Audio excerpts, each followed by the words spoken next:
Good evening, everyone.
Sorry, it's Xavier, that the sound was off for a second. The sound was off.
Okay, everyone who is online, are you capable of hearing? All right, looks like we got.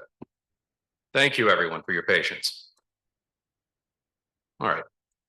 Going back, once you're recognized, whether in Zoom or here in the room, I will recognize you calling on your name and pointing in your direction. Please keep your questions and comments succinct and germane to the discussion. 6 members of the public can register to speak in the public session by completing the pre-registration form and providing their name, affiliation, and what topic they wish to speak about. A link to the registration form has been shared in the chat.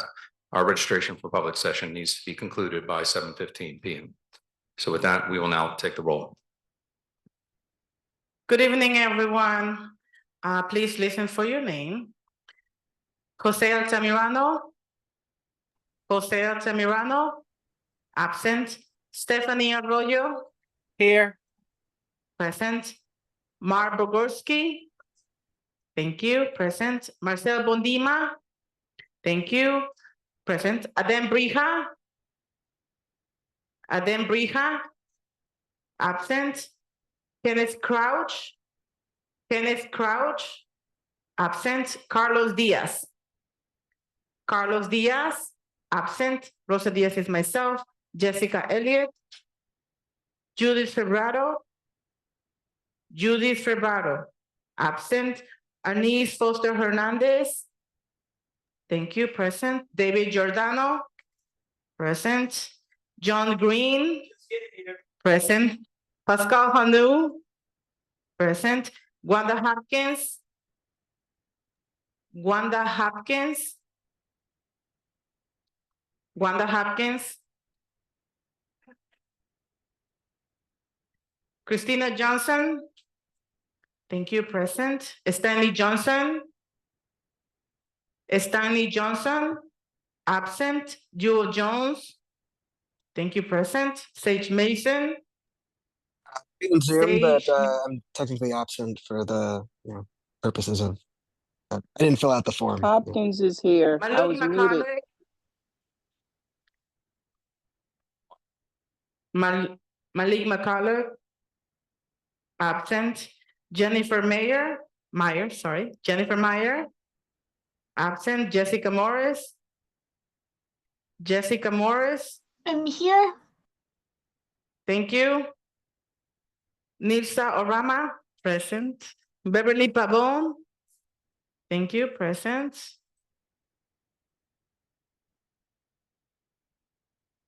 Samantha Pedreiro.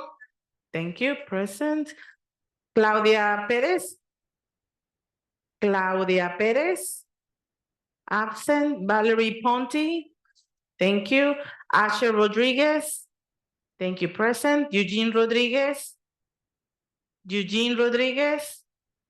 Absent. Don Sanders. Don Sanders. Absent. Xavier Santiago. Present. Isaac Scott. Present. Thank you. Russell Schuler. Thank you. Present. Loretta So. Loretta So. Absent. Derek Stampone. Thank you. Present. Alida Chicambo. Present. Vincent Torres. Vincent Torres. Absent. Anne-Marie Vasquez. Anne-Marie Vasquez. Absent. Jason Villanueva. Excuse. Hilda Vives Vasquez. Hilda Vives Vasquez. Excuse. Nye Whitaker. Nye Whitaker. Absent. Justina Williams. Justina Williams. Absent. Michelle Wilshire Clement. Thank you. Present. Shani Wolfock. Thank you. Present. Jason Wu. Jason Wu is absent. Thank you. We have a quorum. The agenda for tonight's meeting was I'm distributed. here. Wanda Hopkins. Sorry. Yes, Wanda, we got you. Thank you. Thank you. The agenda for tonight's meeting was distributed ahead of time by the board office and was posted online. If there are no objections, we'll adopt the agenda as stated. Board members, if you wish to object to adopting the agenda, you may raise your hand through Zoom or in this room.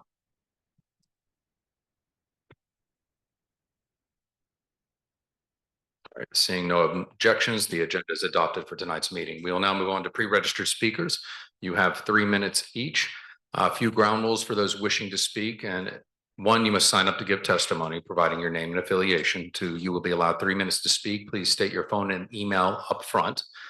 2 minutes are reserved for you to speak about the issue at hand, and then another minute reserved for questions. Our timer will be up to aid you in pacing yourself. 3, you should address your testimony to the board and not the public. 4, you should speak clearly and into the microphone. 5, you should be prepared to respond to board members who may ask questions in order to clarify facts and opinions presented in your comments. 6, if required, the chair will remind you of the time or concluding the remarks. Again, board members should only ask clarifying questions. Commentary will not be entertained. And our first up of speakers, and excuse me if I mispronounce your name, is Serena Vel. Serena, thank you very much.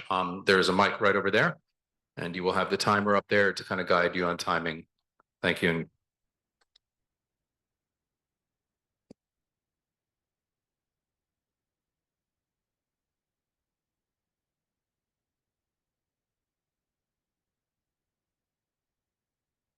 Okay, do I start?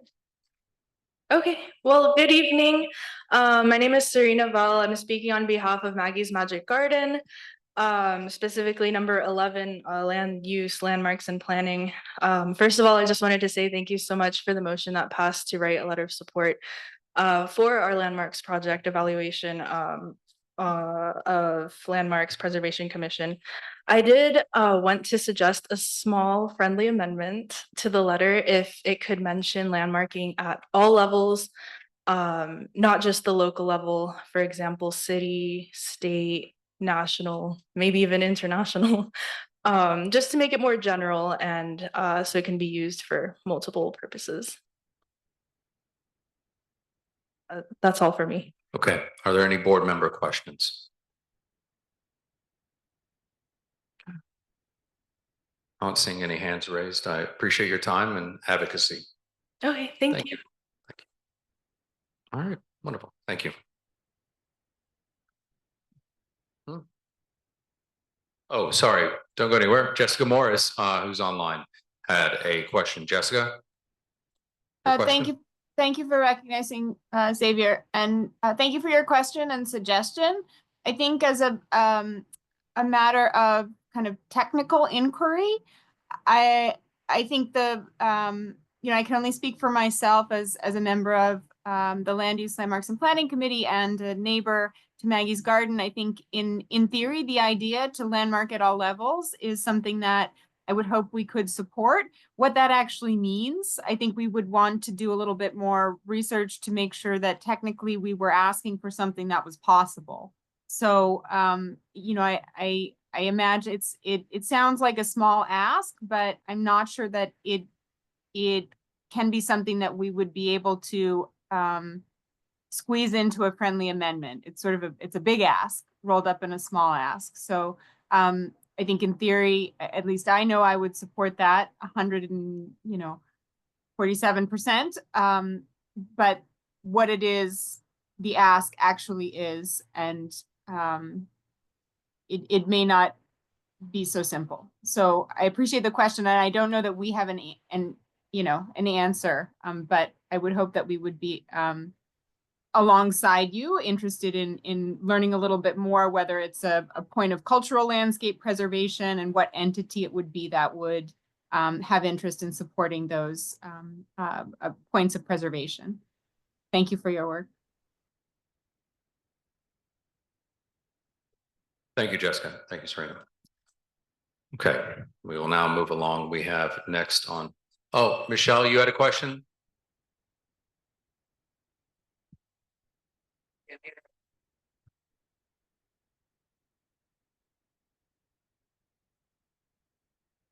More so, I wanted to understand,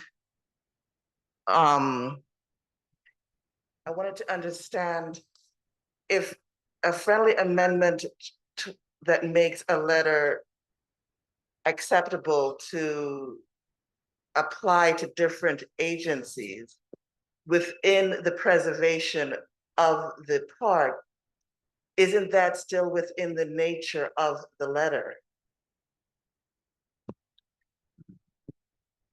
There's currently not a draft letter yet. So that would entail changing it either on the floor, and typically we send those items back to committee if it's going to get into the weeds. So just as a reminder for process. Thank you. It's a good question. All right. Thank you, Michelle. All right. We will now move on to our next pre-registered speaker, and that is Sarah Worley. Sarah Worley. Let's check on.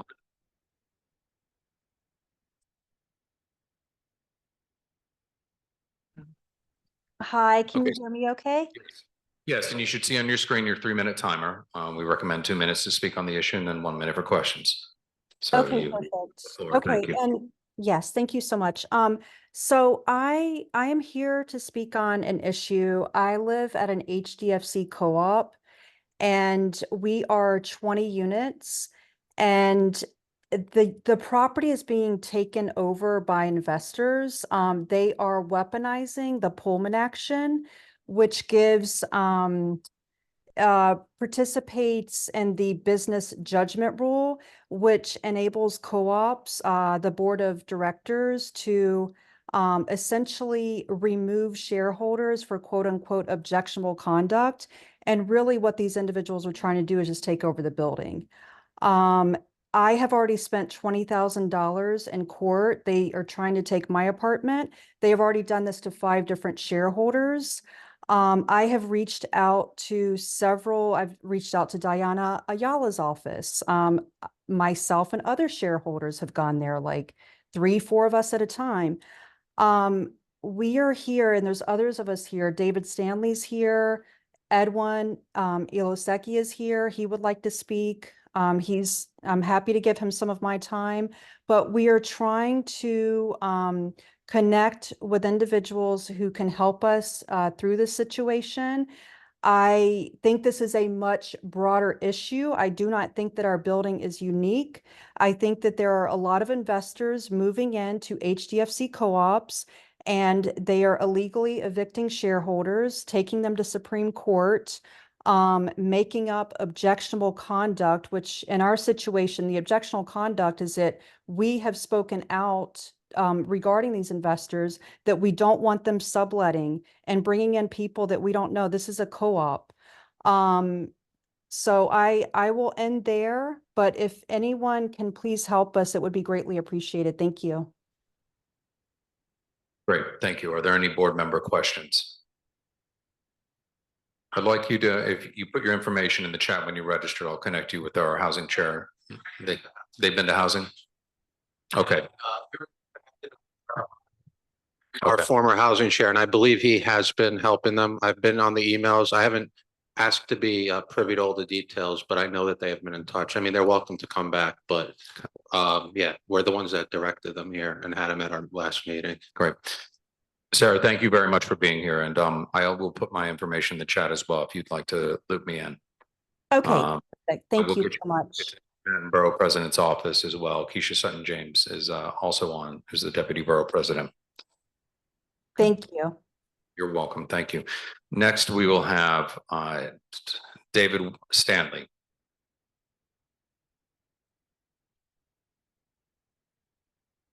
And you can lower your hand, Sarah.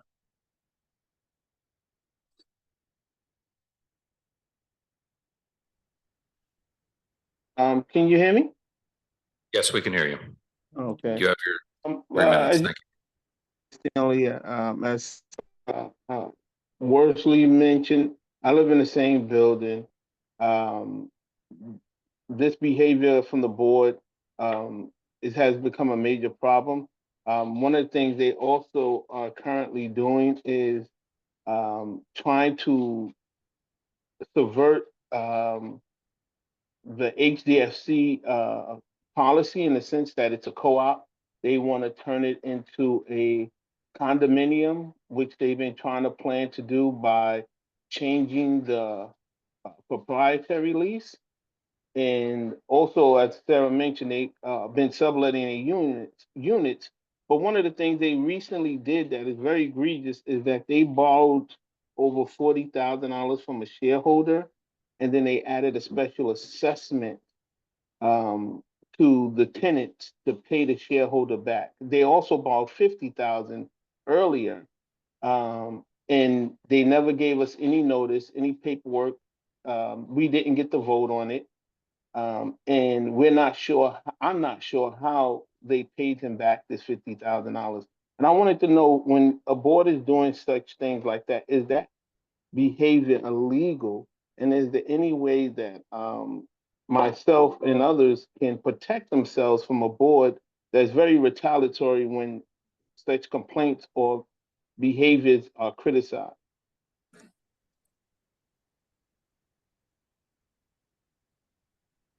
Thank you very much, David. I would say that we do have one member who deals with housing as an attorney here. He's not present tonight, but I think Adem Priya, our housing chair, connected with Jeremiah Schlottman, who is also a former board member and has dealt with housing.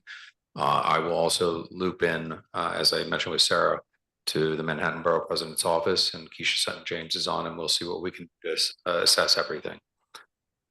I have one question from board member Sage Mason. Sage. Yeah, I was just wondering how these folks gained control over the co-op board, and also what the address of the building is. David, you Um, may. yeah, I'm sorry. So what they did is they gained control by coming in as low income tenants, and I believe they distorted a lot of their information. And so what eventually happened is once they got in, we started to notice certain things, right? So they would stay here, and then next thing you know, after 2 years, they'll disappear. You don't see them no more. Someone is staying in their unit, and we started to question that behavior. And what ended up happening is, by the time we realized what was happening, it was at least 4 to 5 of them already in the building. And they all grouped together and started voting one another on the board. And so what that ended up doing is that even though we're a unit of 20, we have a lot of shareholders in here that some are older. They're very inactive in the sense of participating in a lot of things, but that gave them the leverage to start making or doing these things. So they stay here for 2 years, then they'll leave. They'll sublet their unit out for almost $2,500 a month. And when you speak up about it, they also work with the management company to suppress you by one of the things that happened with me is I wasn't allowed to vote because I refused to pay back the shareholder the money that they made as an assessment. And so these are the type of behaviors that they tend to target you with. Okay, David, I appreciate that. And thank you for the question, Sage. Yeah, could you give us the address of the building? Thank you, Jess. I'm sorry, the address is 205 East 124th Street. It's also, when you see the building, it's 205-7, but most of the mail just says 205. And the zip code is 10035. Okay, thank you. All right, well, I'm going to thank you very much. Did you have a question, Bev? All right, one more question from Beverly Pavone. Yes, David, I want to also know, you said that already evicted or got rid of 5 shareholders. What happened to those units? Are they vacant or did someone else take them over or buy into them? Yes, so they sold the units that they evicted these tenants from. So it wasn't just originally it wasn't just them that was doing it. Some of these tenants were unruly, but what they started to doing is once they evicted these tenants, what they turned around and did is they basically got their friends to apply for the unit. And without those board members, those earlier board members knowing, that's how they got in the building. And then once we had conversations, they would say things like, "Oh yeah, I knew this one for many years," and we was like, "Wait a minute, we didn't know you knew this person." And that's how we ended up finding out what they were doing. But like I said, after a while, there was so many of them already in the building, and now none of them live here. None of them. Yeah. They're all subletting a unit. All right, David, that's very helpful. Well, what we're going to do, just because I got to keep the meeting moving along, and we do care about our HDFC and affordable co-ops. I've got one more publicly registered speaker. I put my email in the chat. You and Sarah and the others can forward all the information, timeline, and history, and we'll see what ways we can be assistable. But I've already said that we've going to connect you to the MDVO's office. Yes, Adam. Maggie from the city council's office asked what the management company was. Yes. What is the management company? The management company is Farhat Realty. Farhat Realty Management Company. All right. Please kindly put that in the chat so we make sure we have it spelled correctly. Thank you. And thank you for being Edwin Elosegwe. You have 3 minutes. Yes, can you hear me? Yes, we can hear you. Okay, perfect. Yeah, so I'm the longest shareholder in the building since 1979. So I currently live with my mother. She's 92 years old. And I concur with everything that's said. And additionally, over the past few months, the building's attorney, who used to live here briefly, his name is J.R. Rothstein, and his brother, who does live here for the time being, engaged in a smear campaign they accuse me of being first anti-Semite, all because like Sarah said, I'm against what they're doing. So they accuse me of being anti-Semite. The attorney brother quickly also accused me to another attorney spreading the lie. And in turn, that was put in without my consent or knowledge. It was then put into the building's minutes. And I had let them know that I have facts to prove that they're lying. As you know, the accusers do not have to provide evidence. I had to spend $600 for a polygraph test, proving my innocence. It was all a lie. And then a second time, I went into the brother who accused me, and I tape recorded it, and I asked him, "Can you, in front of my mother, can you please confess?" And I recorded this. Little did I know that after that, that brother also accused me again. This time was a racist comment. He claimed, and this was all poured into the minutes. And then what I did is I submitted all this to the board for review. This and then it happened. What happens? About 2 weeks ago, they put out the minutes that they talked to me and the brother. His name is Josh Rothstein.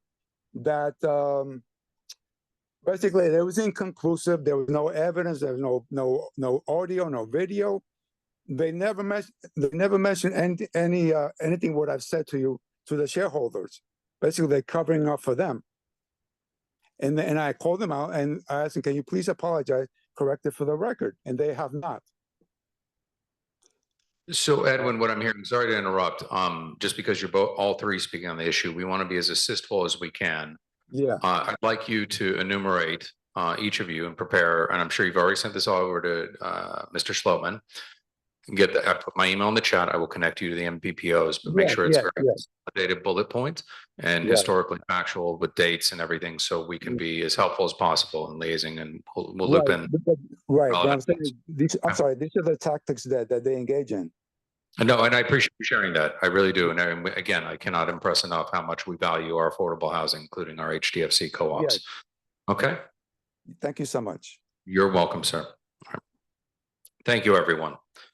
And thank you, Dan, for alerting us to this. We will now move the meeting along. That was our last publicly registered speaker. We will now move on to our elected officials. And I just received a note from and our other representatives from our elected officers.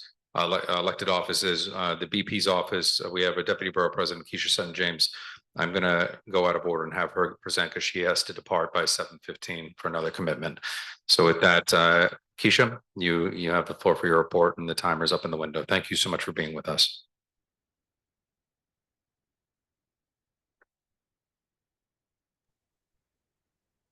Thank you so much. Sorry, it took me a minute to pull this up. First of all, thank you. I look forward to hearing from the tenants at 205 East 124th Street. With regard to the report, first, Happy New Year, first meeting of the year. Secondly, we just wanted to obviously lift up the fact that it is Manhattan Community Board application time. Yay. Applications are open until February 28th.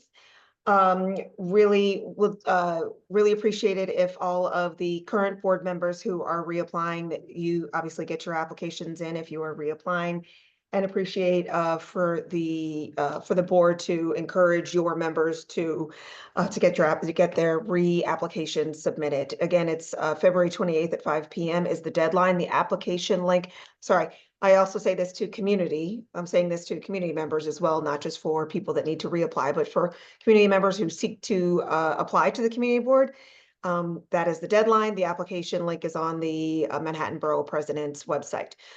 Moving on to events, on February 4th, we are having the property valuation event that we do every single year in conjunction with the Department of Finance. It'll be held at the David Dinkins Municipal Building at 1 Center Street on the mezzanine level on Tuesday, the 4th.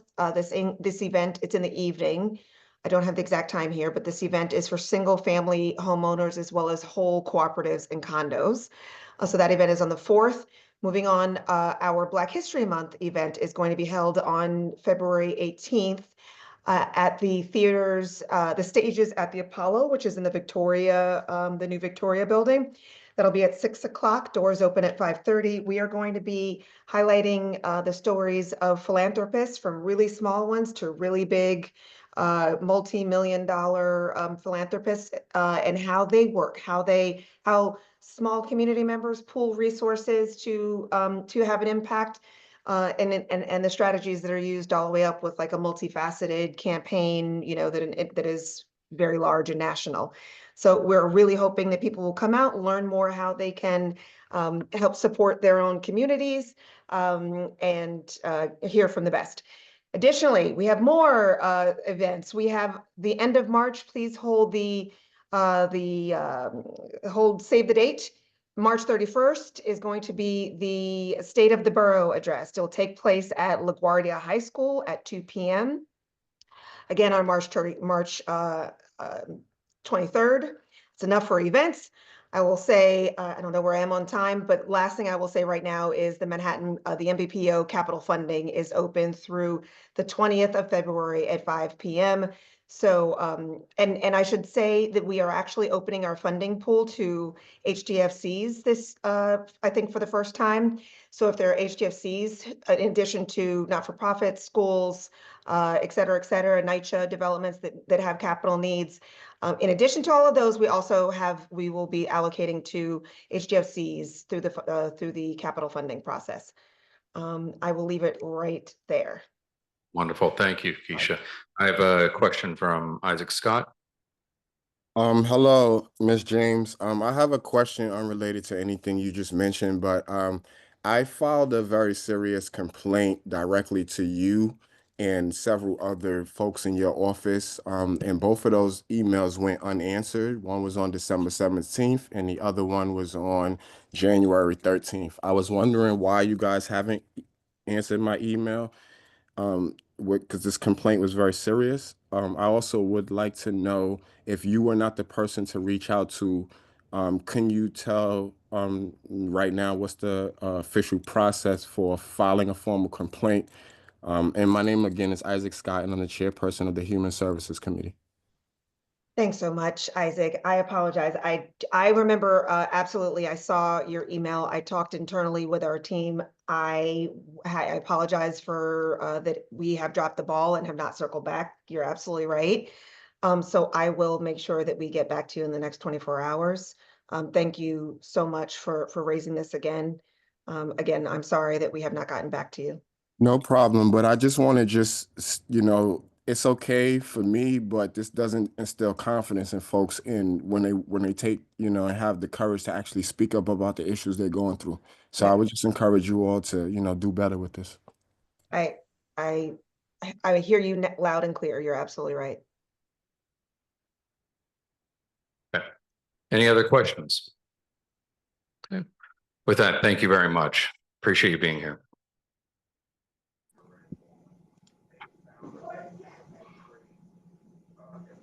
Next, we'll have Sherry Herrera from Councilmember Salam's office.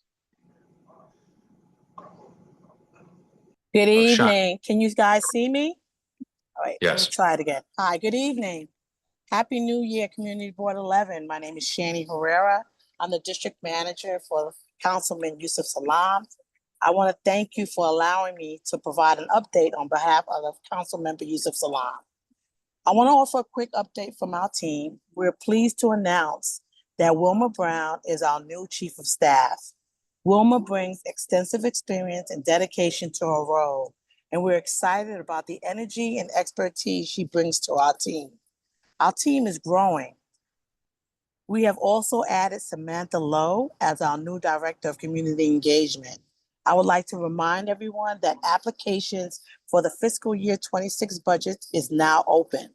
You can also find a link to the complete instructions on how to apply for funding on our website. That's council.nyc.gov/Yusuf Salam. If you of your own organization have any questions or you need support, please do not hesitate to reach out to our office directly. Our phone number is area code 212-678-4505. As we continue through the year, the council member and our team remain focused on addressing the needs of Community Board 11, including public safety, housing, and equitable opportunities for all. We value our collaborations with this board and the city agencies in our collective services to Harlem.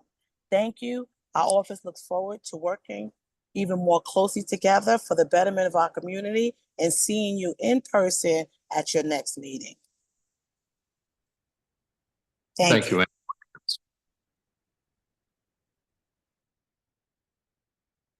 Okay, seeing that there are none. We have Maggie McDermott from Deputy Speaker Ayala's office.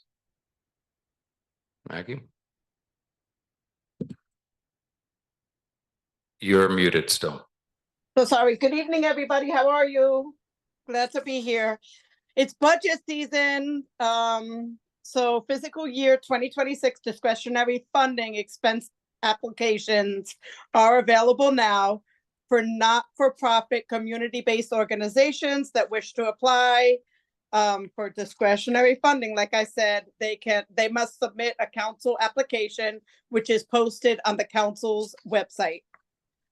Fiscal year 2026 capital funding for non-city organizations that want to apply can download and submit applications at the CAP grants portal. All groups should submit their completed applications with that portal. Application deadlines vary depending on the source of the funding your group has requested. Thursday, February 20th by 5 p.m. applies if your project requests any funding from the Borough President's Office, including the groups that are requesting funding from the Council or Department of Cultural Affairs. Thursday, March 20th, 5 p.m. applies if your project is only requesting funding from the Council and or Department of Cultural Affairs. Like I said, you can apply online at the Council website. Events. Deputy Speaker Diana Ayala is hosting her 2025 Black History Celebration at East Harlem's Elmendorf Reformed Church, which is the historic home church of the African burial ground, located at 171 East 121st Street between Lexington and 3rd Avenues on Sunday, February 2nd at 3 p.m. Please join us for an unforgettable gospel and blues concert by Vi Higginson's Sing Harlem Choir. We look forward to seeing you. Deputy Speaker Diana Ayala is also hosting her Lunar New Year event on Friday, February 7th from 11 a.m. until 1 p.m. in collaboration with Union Settlement at the Johnson Cornerstone Community Center, which is located at 1833 Lexington Avenue. Please join us to enjoy several traditional Asian performances and a delicious catered meal. Mandarin interpreters will be on site.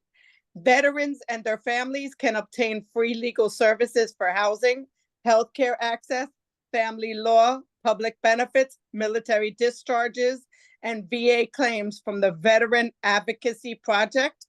That is taking place at our East Harlem office on Thursday, February 13th from 10 a.m. to 2 p.m. We are located at 105 East 116th Street between Lexington and Park Avenues. In commemoration of the Honorable Dr. Martin Luther King Jr., we are having a non-perishable food item donation. We have a donation box in our lobby at 105 East 116th Street from 9 to 5. You can come if you wish to drop off non-perishable items. This is in collaboration with AHRC NYC, this donation effort. We have many resources I'm going to speak to you about complimentary immigration services. Do I have a minute? Did you cut me off? Yeah, Hello? your 3 minutes are up. You can complimentary immigration services real quick and then Okay, thank you so much. Thank you so much, because this is really important in the environment that we're currently Yes, living in. of Thank you. course.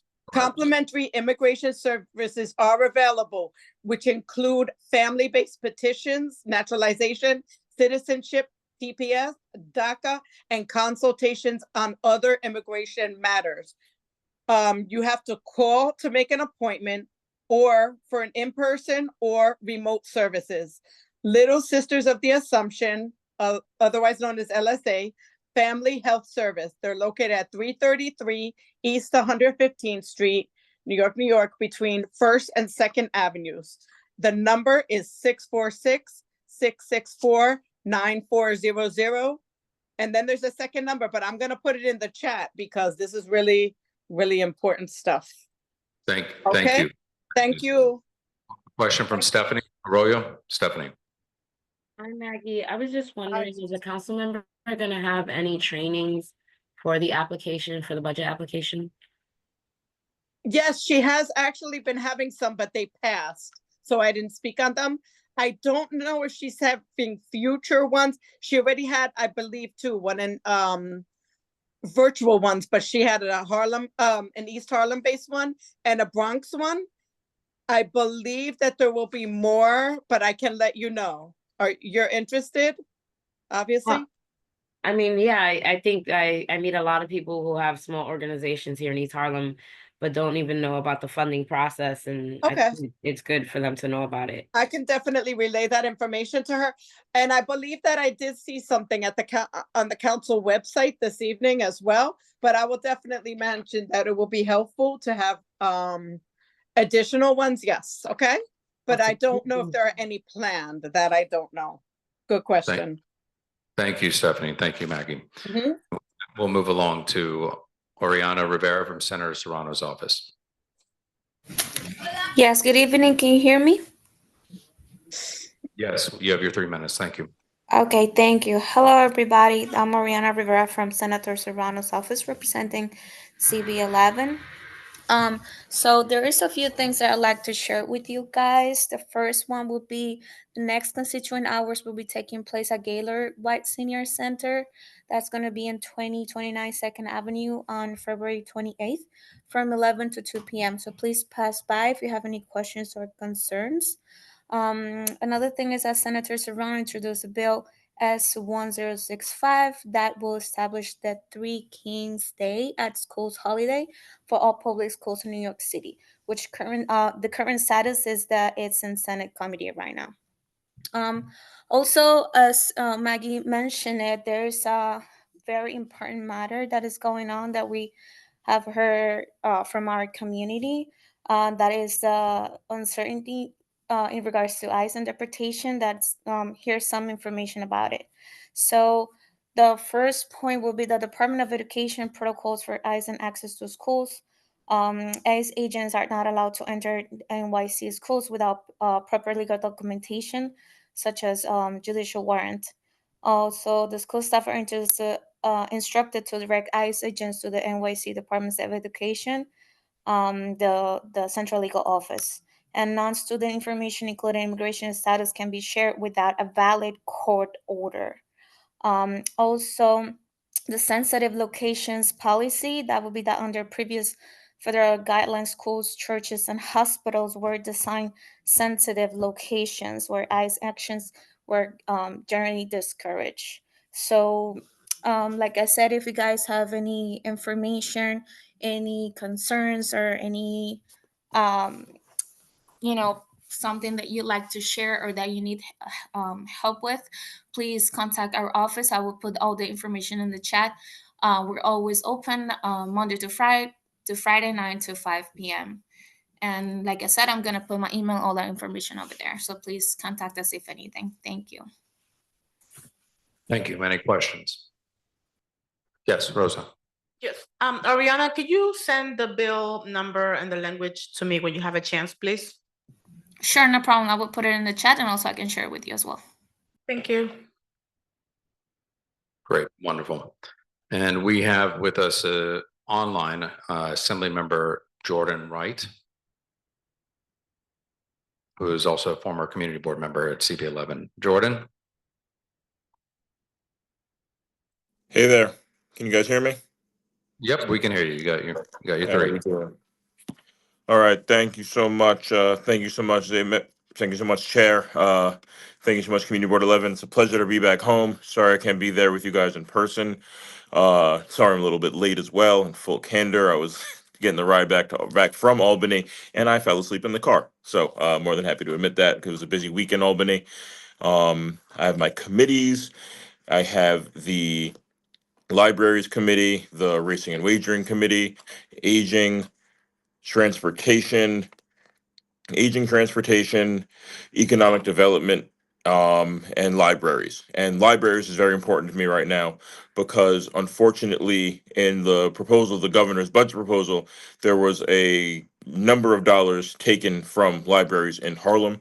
So I'm looking forward to working to getting those put back in. Had some productive conversations already as far as that goes. And I'm always here, always accessible.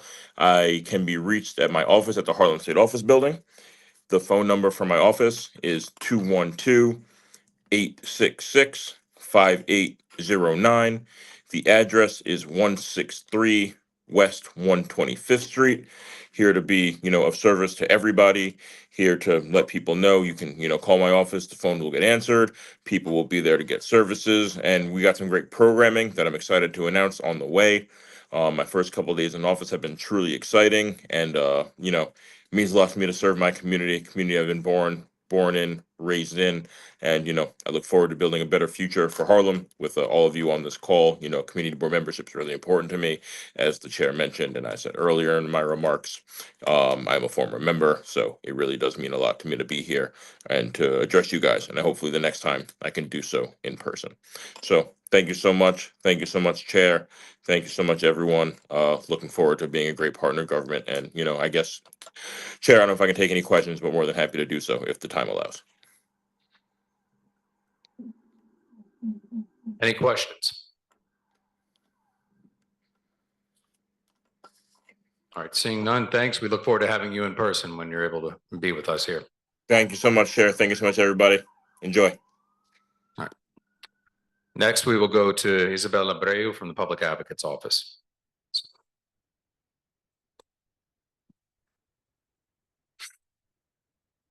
She's not on? Okay. Courtney Bennett from DA's office. Courtney? Good evening, and thank you for my 3 minutes. Hopefully I won't need that much time. Happy New Year, CB11.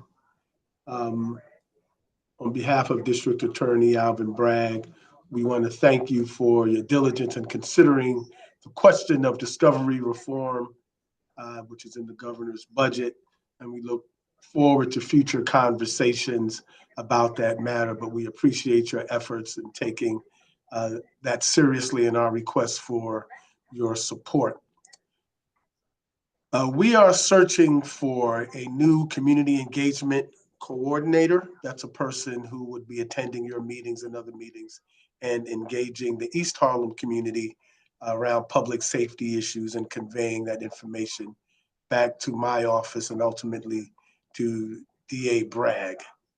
So anybody that has an interest in that position, or if you know anyone who might be good for it, they can apply at manhattanda.org. Community Engagement Coordinator is the position, manhattanda.org. We also are announcing our gun violence prevention initiative for the summer. We've already got it underway.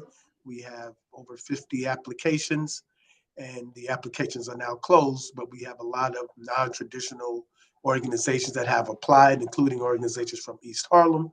So we are absolutely looking forward to serving the East Harlem community this summer, as we've done in the last few years, to help prevent gun violence among our young people. We have a Neighborhood Navigators program run by The Bridge. Rocio Santos is the director there. At some point, I'd love to have her come in and address CB11 and tell you how the program's doing.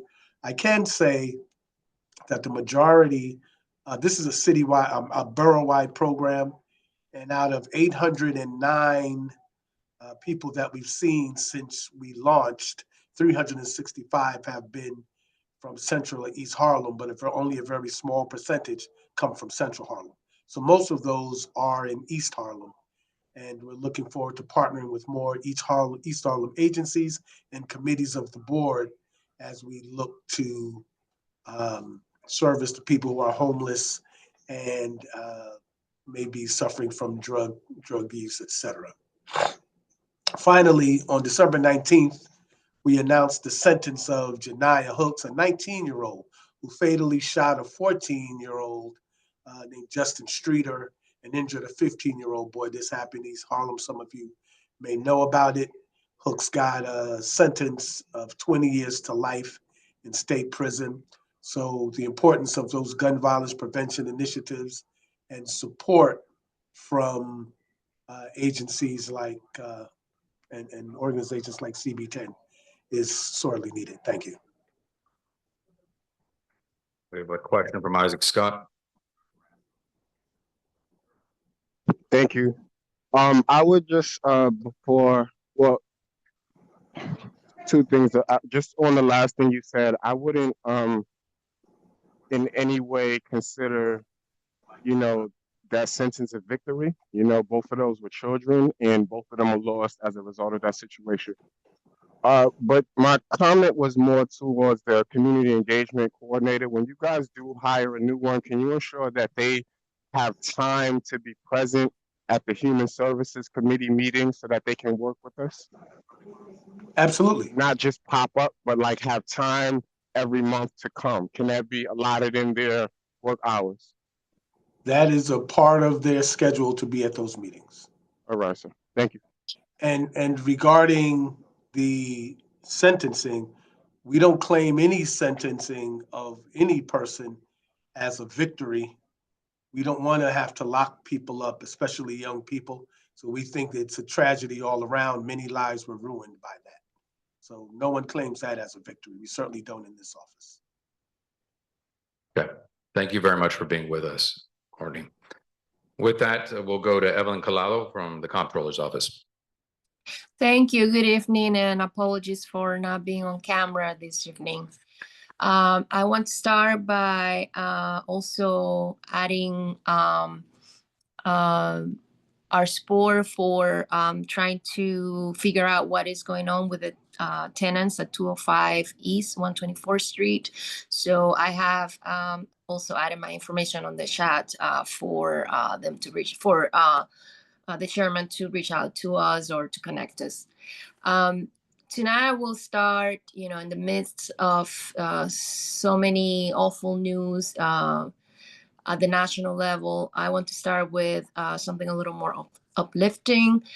We have our Black History Month celebration on February 25th from 6 to 8. It's going to be at the Wicksville Heritage Center in Brooklyn. And some of our honorees includes Nicole Hannah-Jones, the creator of the 1619 Project, and Stanley Richards, the president and CEO of the Fortune Society. There will be an opportunity to, celebrate in communion with our African and Americans and Black brothers and sisters. And I would hope, and I'm hoping that many of you can make it. On the other hand, we also released a couple of days ago a fiscal note with a look at the risks for Medicaid and other New York State healthcare programs that are slated to face massive cuts from federal funding. And what it does is takes a look at what these programs are, who is eligible, how will folks be affected and basically what is at stake. So I would, recommend that you go by our website and take a look at the report. And if you would like me to send you a copy, I'm more than happy to email you a copy of the report as well.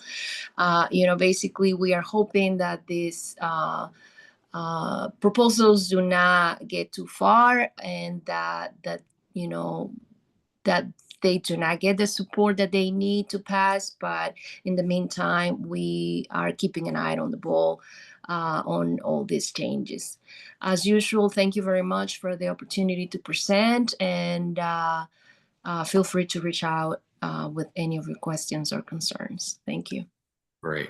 Thank you so much. Any other questions? Good.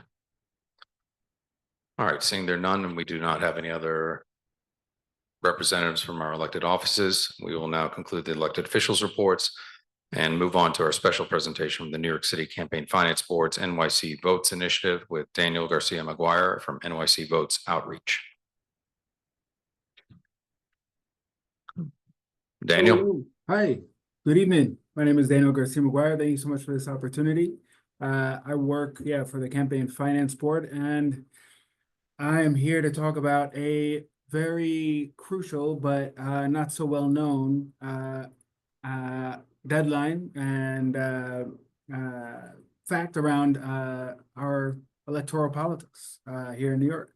I was hoping I could present via the share screen, if I could, please. You should be able to share now. Thank you. Thank you so much.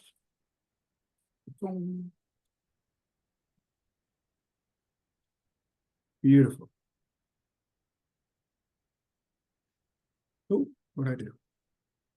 Beautiful. Yep. So like I said, I'm Daniel Garcia Maguire. I know this is a lot, and I'll try to keep it really interesting and quick, but it is a bit of a mouthful. So I'm here today to talk about voter registration, to run through that, so refresher, and to talk about the party affiliation deadline that's coming up very quickly.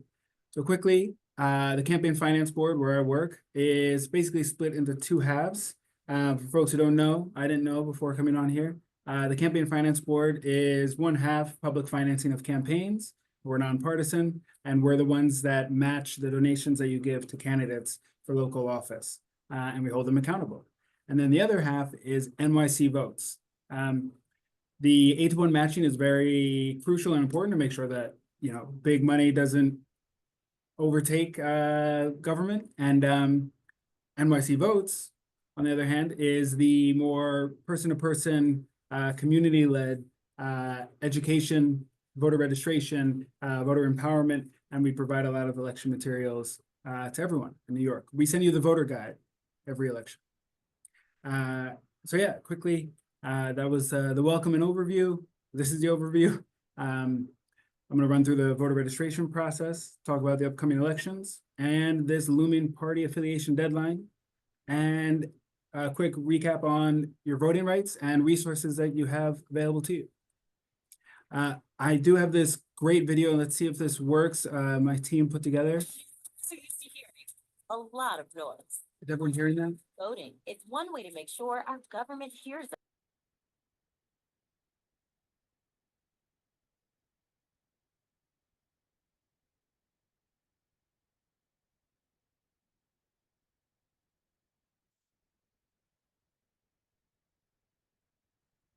You muted yourself. You need to unmute yourself. David. Or Daniel, sorry. We cannot hear because you are muted. Unlucky. So do I have to keep it? Does this work or not? Republicans. Hear it when you're unmuted. It does work? Yes. Sorry. To register, you must be a U.S. citizen and a resident of New York City. And you must be at least 18 years old. So if you're 16 or 17, you can pre-register to vote. You can register online, in person, or by mail. You also have the option to join a political party, such as the Democrats or Republicans. After you register to vote, you're all set. You don't need to register again for each election because New Yorkers are busy. You can get back to whatever it is you were doing. Once you're registered, here's what you'll vote on. Your address will determine which district you live in and which candidates you can vote for to represent you. You will vote in elections for citywide representatives like the mayor, statewide representatives like the governor, and national representatives like the president. Sometimes you might also vote on ballot proposals as well as judges.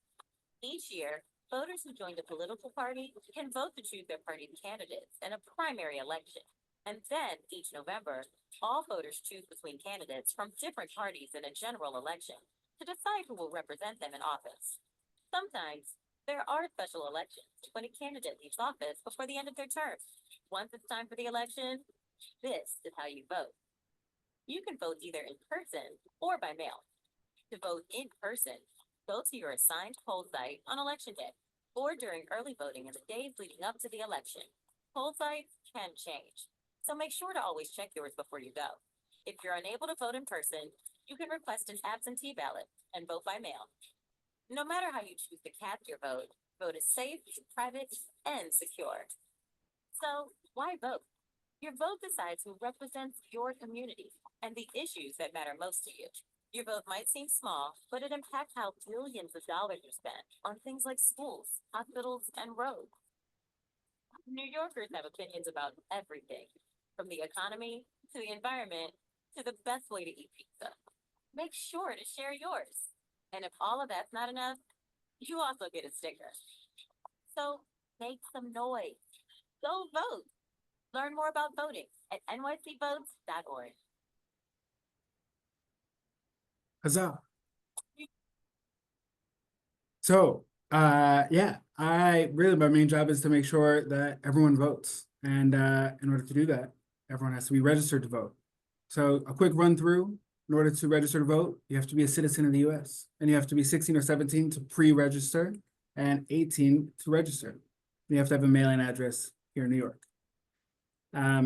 Make sure, please make sure if you're helping anyone register to vote or if you're registering yourself that you have checked the box that says you are a citizen, if indeed you are a citizen. Make sure you know the date of the next election, which is June 24th.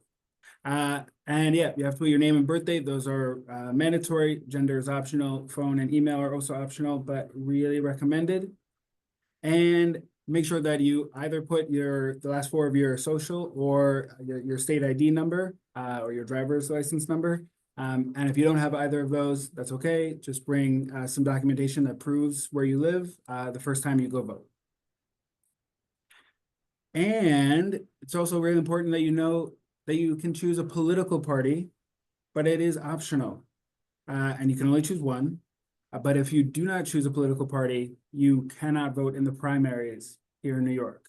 We have a closed party primary system. And I'm going to talk more about that in a second.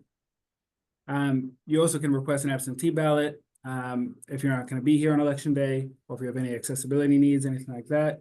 And you can also request to become a poll worker and earn a fair amount of money, up to $2,800. So let me know if you're interested in that. The upcoming elections are, there are two types. First, like I said, the primary election, you decide which candidate of that party, of your party, will go to the general. And in New York, that usually happens in June. And the general elections are where the candidates from all political parties compete to win office. And I usually say, and they're held on the first Tuesday in November. And I usually say to folks that the general is like the championship and the primaries are like the semifinals. So if you want to decide who's going to go to the championship, you got to participate in the semifinal. But like I said, you have to be registered with the party in order to vote in the primaries here in New York. So the next primary is going to be June 24th, early voting 10 days before, June 14th through June 22nd, and the general will be November 4th with early voting happening between October 25th and November 2nd. And now to the very close upcoming party affiliation deadline, which is June 14th. So Valentine's Day is the last day that you can update your political party here in New York. So if you want to vote in the primaries in June, you have to change your party affiliation or update it by June 14th. And you can check your party affiliation at nycvotes.turbovote.org. And you can also submit a new voter registration form at the same link. Again, like I was saying before, but to explain a little better, because because NY holds closed primaries, all voters must be a member of a party in order to vote in that party's primary. So for example, if you want to decide who is the best Democrat, you must be a member of the Democratic Party to vote in the Democratic primary. A lot of folks still don't understand this, and yeah, it's crucial that we know. So again, only voters registered as a Democrat can vote in the Democratic primary. Only voters registered as Republican can vote in the Republican primaries. You can, of course, stay registered independent or with another political party, or have no political party, have no party affiliation. But folks without a party affiliation cannot participate in the primary elections at all. They can only participate in the general election. And I'll take questions about this after and post all of this for folks to review and spread amongst their communities and their neighbors and friends and loved ones. You can update your party online, but if you do not have a New York State ID, you cannot do it online. So you must do it via mail or in person. So if that applies to you, please give me a call, text, email at 917-890-5995. Again, that's 917-890-5995, or D. Garcia McGuire at nyccfb.info. And again, all this will be shared. I'll drop it in the chat as well. And this party affiliation deadline only impacts voters who are already registered here in New York. So if you need to register to vote for the first time, this won't apply for you. You can still apply and still register and get registered with a party. But if you are already registered in New York, but are without a party affiliation or don't have a political party or want to change your political party, you need to do so before Valentine's Day.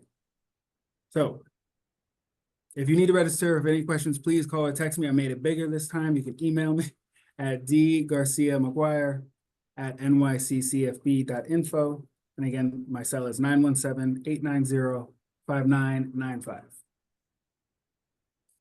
Your voting rights. You have the ability to access the absentee ballot. So if you're blind or low vision, have any disability that requires you to use an accessible version of the absentee ballot that can be read by a screen reader, you may request so. And you do that by going to nycabsentee.com or call in 1-866-VOTE-NYC. You also have access to, everyone has access to the ballot marking devices, or BMDs, and they provide help for folks, all folks, to, like it says, mark their ballot correctly if they have any issues with reading, like I said, low vision, any accessibility needs, and can be used with audio in Chinese, Bengali, Spanish, and Korean. And something else a lot of folks don't know is that you have the right to vote in your own language. So you can bring an interpreter to your voting booth, and it can really be anyone. It can be a niece, a nephew. It can be your friend from church. It can be a poll worker. It only cannot be your employer or a union representative. But yeah, if you want any help translating the ballot, talking it through, you can bring someone who can help you out into the voting booth. The NYC Civic Engagement Commission also provides language assistance in 13 other languages. So it's Arabic, Bengali, Chinese, Cantonese, French, Creole, Hindi, Italian, Korean, Polish, Punjabi, Russian, Urdu, and Yiddish. And like I said, everyone has access to the ballot marking devices that can help you, like I said, at any and all poll sites.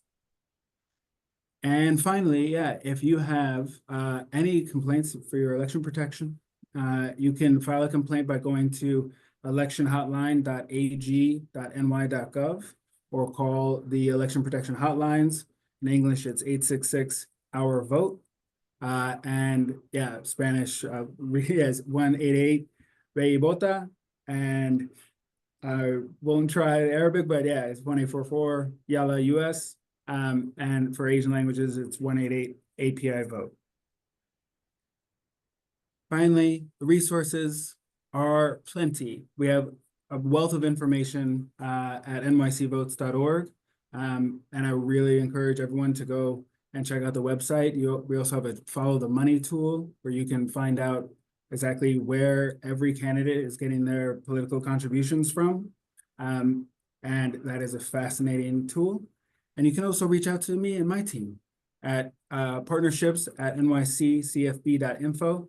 We're the Partnerships and Outreach Unit, and we'd love to hear from you and come out and visit you and answer any and all questions that you may have. So thank you so much. Appreciate everyone. And I hope that I kept it short, but interesting. Thanks.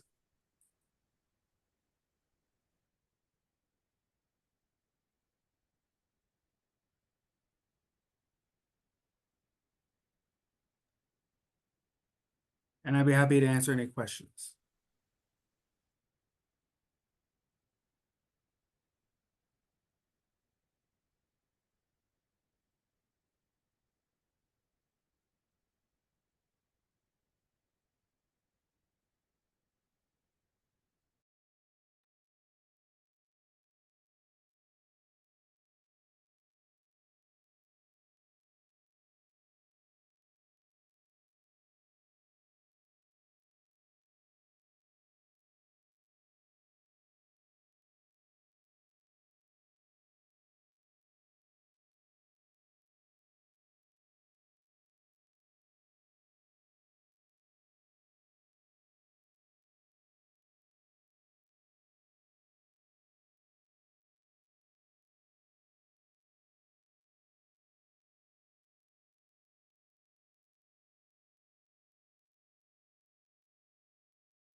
Just testing.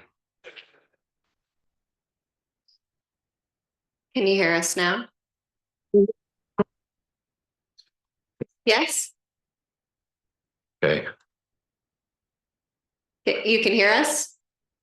Great. All Excellent. right. Thank you so much. We were just wondering if you could tell us just briefly about the ranked choice voting and what to expect this year. And now, yep, you're on mute. There you go. Thank you. So ranked choice, yeah, is still pretty new to most folks. It's new to me, even though I was born and raised here. And yeah, I'm not sure if there's anything new to expect. Yeah, you can rank up to 5 candidates in order of preference, or rank only one. But yeah, ranked choice is a really great opportunity for you to have your vote count, even if your number one pick doesn't make it past the first round. Really what happens is there are multiple rounds where the number one tallies are all, or number one selections are all tallied up. And the folks who have the most stay, and the ones who have the fewest get eliminated. And it basically runs subsequently like this until there are, until someone crosses the 50% threshold. If there's someone who crosses immediately the 50% threshold, they're automatically, they are the winner. But yeah, the ranked choice is a way that folks can have their voices heard in a I think more democratic way here in New York, and yeah, it's for our local elections. Thank you so much. Thank you. Any other questions? Christina? Hello, and thank you for that. I'm sorry, but this was funny. Under accessibility, right? You had quite a few. Under accessibility, you had a few things listed, right? I happened to notice on the end, you had something that said sip and puff. And I kind of was wondering, is that something I might want to try? Oh, possibly, but really that's for folks who are like really have a hard time moving around any of their limbs or are more severely disabled, but they have a device that works with their mouth in order to select their candidates. Oh, okay, because that was, thank you. Of course, yeah, not at all. Great. Any other? Michelle? You had mentioned that there was Then a Asher. pre-registration for people that were 16 and 17. Is there any advantage to that? Because you also mentioned that they have to register again at 18. No, sorry. So thank you. That's a great question. So pre-registration is a new law, new to New York, where 16 and 17-year-olds can pre-register before their 18th birthday. And what that means is that on their 18th birthday, they'll be eligible to vote. So when you have young folks like when I was 18 who might be a bit forgetful, and they don't remember to vote or to register when they turn 18, and an election comes around and they get kind of caught by surprise, and they say, "Oh, I wish I had registered. I'm 18 now, but I should have when I did turn 18." What this does is make sure that on their 18th birthday they'll be registered to vote. And what we think, what studies have shown, is that this will increase voter registration rates. So when folks are approaching that age, that they'll be able to vote, we've made it legal for them to pre-register, so they won't have to remember to go out and register right after they turn 18. And they're celebrating and often doing many other things that 18-year-olds are up to when they're out celebrating. So finishing high school and trying to get into college, it's a lot. And we want to make it as easy as possible for them to have their voice heard in the civic process. Thank you. I just want to follow up. How long does that last before they actually have to register? Sorry, again, so great. They won't have to re-register. So what it does is similar to any folk who are 18 and registered, as long as they, once they're registered, they're good. And as long as if they need to move, then they should update their voter registration, their address, or if they move out of state, they should register wherever they move to. But everyone should stay in New York, I think. And they won't have to do anything once they've pre-registered to vote. Thank you. Asher? All right, I just want to put it out there that you did mention like you could bring a family member to translate and stuff like that. However, everyone is entitled to a certified interpreter. So that I don't think you should just settle to just like bring a family member. Just want to put that out there. Yeah. No, thank you so much. Absolutely. I love that. Absolutely. Yeah.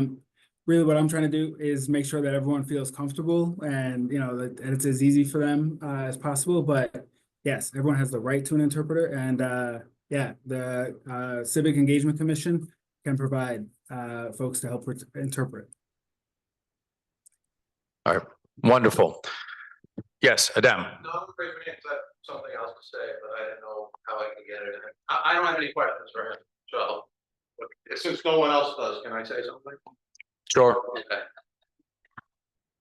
Yeah, I've been like banging the drum about these meetings. Like it's 8 o'clock and not one person who's spoken tonight has had the ability to come in here like we all have. And I think, and I could be wrong, before COVID, we all had to come in, right? You couldn't do this. But somewhere along the lines, it got decided that we can't conduct efficient meetings without being here in person, but we can hear things that we might have to vote on and all that. That can somehow be done efficiently through Zoom. So I just don't think, and I'm not blaming anyone specifically. Some people come, some people don't, but we're all here. We come here. We've been having a lot of conversations about our own attendance, but I don't know how we're supposed to look at our own attendance and continue to tolerate this. So that's it. Thank you. Thank you. All right.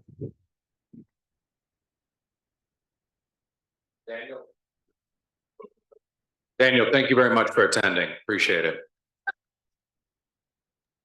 Of course. No, thank you all so much. Really appreciate it. And yeah, please spread the word and Happy New Year.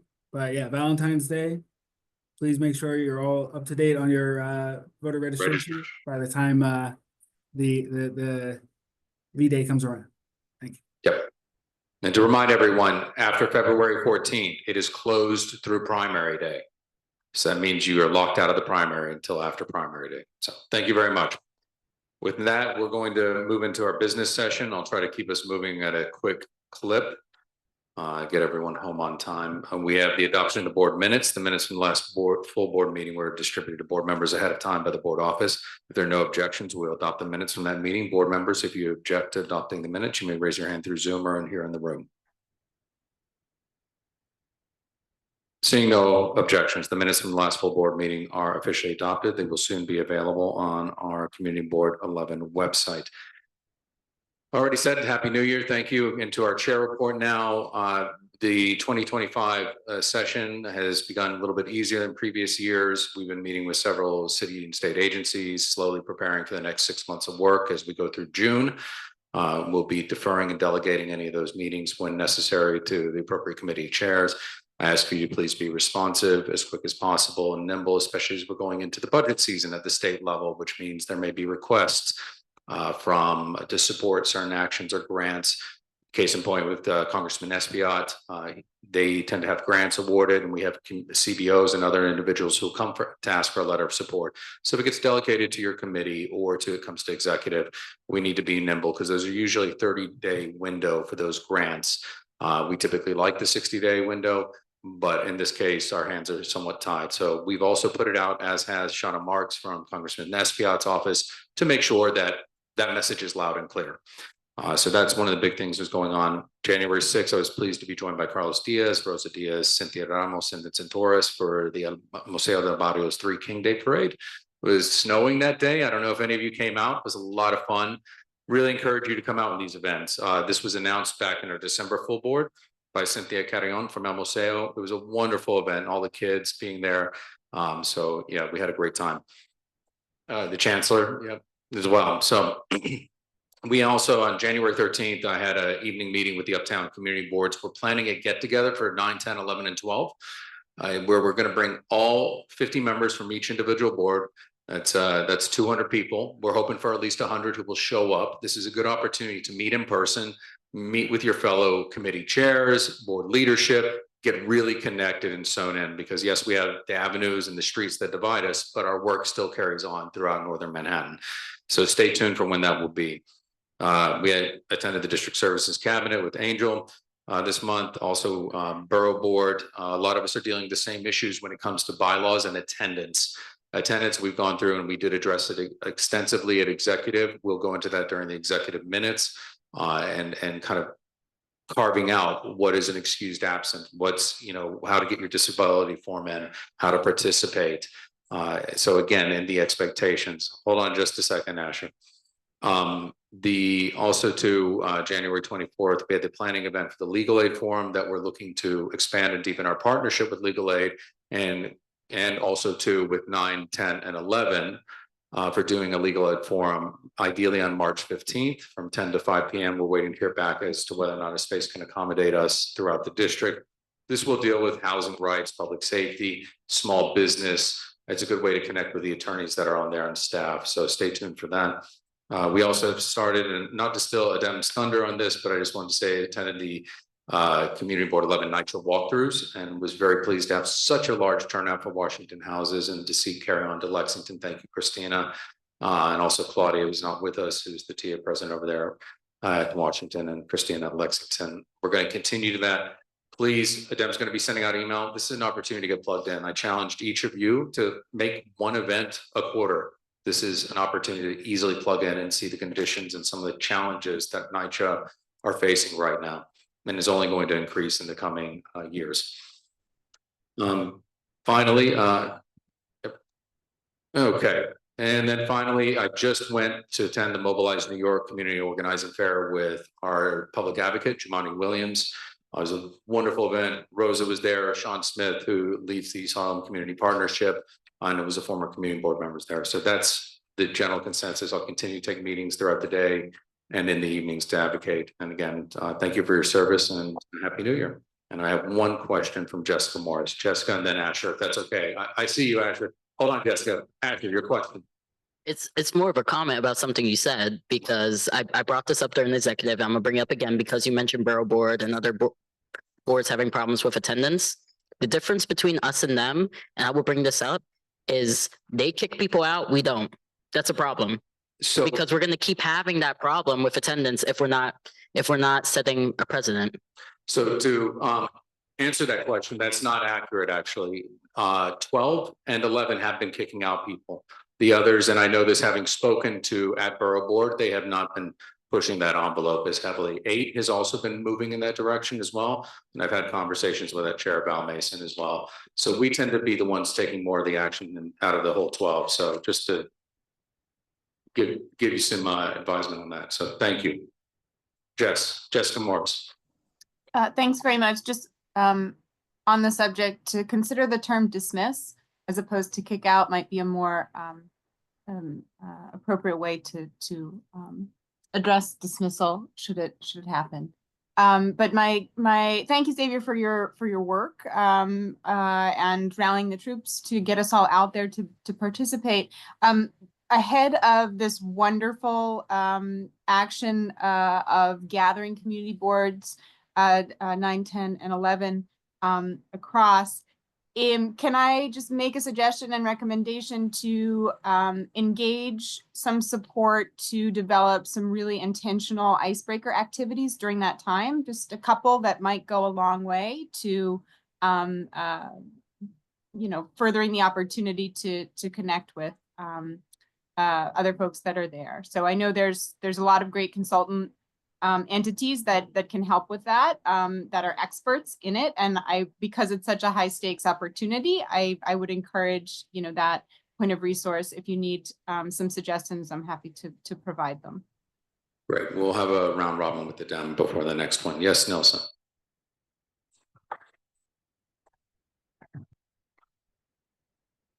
Hold on, wait. I thought we were done with questions. I myself, so I think everybody else can hear me. You mentioned attendance and the fact that too close, that we discussed it at length. Are we going to discuss it, Rosa, during your secretary report? Because as you see, it's still something that's definitely lingering. Yes, it will be discussed in the secretary's report. Okay, with no further questions, going once, going twice, sold. We will now move on to our district manager's report. Angel? Hello? Hello? Okay. Okay. Hello. There we go. Good morning, everybody. So my full written report, as usual, is included in the meeting materials, but I did want to highlight a couple of things and encourage everyone to circulate to the extent that they can. The first 2 points, information, well, actually all 3 points that I'm going to make. Information with regards to immigration services that are available in light of all the concern that there is, given the noise coming out of Washington, D.C., since the new president was installed. There is a lot of concern. I didn't vote for him. There is a lot of concern, rightfully, a lot of fear, a lot of nerves, in our community, as it relates to immigration. And thankfully, you know, there are organizations that are working really hard to, at the very least, provide information for folks, to, you know, put their fears, you know, at rest where it's appropriate, and inform folks, of their rights in other situations. So I'll just read off a couple of these if you'll bear with me. The New York Lawyers for the Public Interest and Lawyers Alliance of New York have issued an updated guidance to nonprofits outlining best practices for assisting and protecting immigrant clients amidst heightened immigration enforcement under the current administration. The guide provides practical advice on how to deal with specific scenarios and background on key issue areas, including what happens if ICE comes to your nonprofit, what can nonprofit management staff and clients do during an immigration enforcement action, what should nonprofits do if they receive an ICE subpoena. The guide can be downloaded at nylpi.org. In my written report, there are hyperlinks to all this information. Second, the Legal Aid Society has shared its critical resources for immigrant communities. They've compiled a series of resources to help navigate the new administration.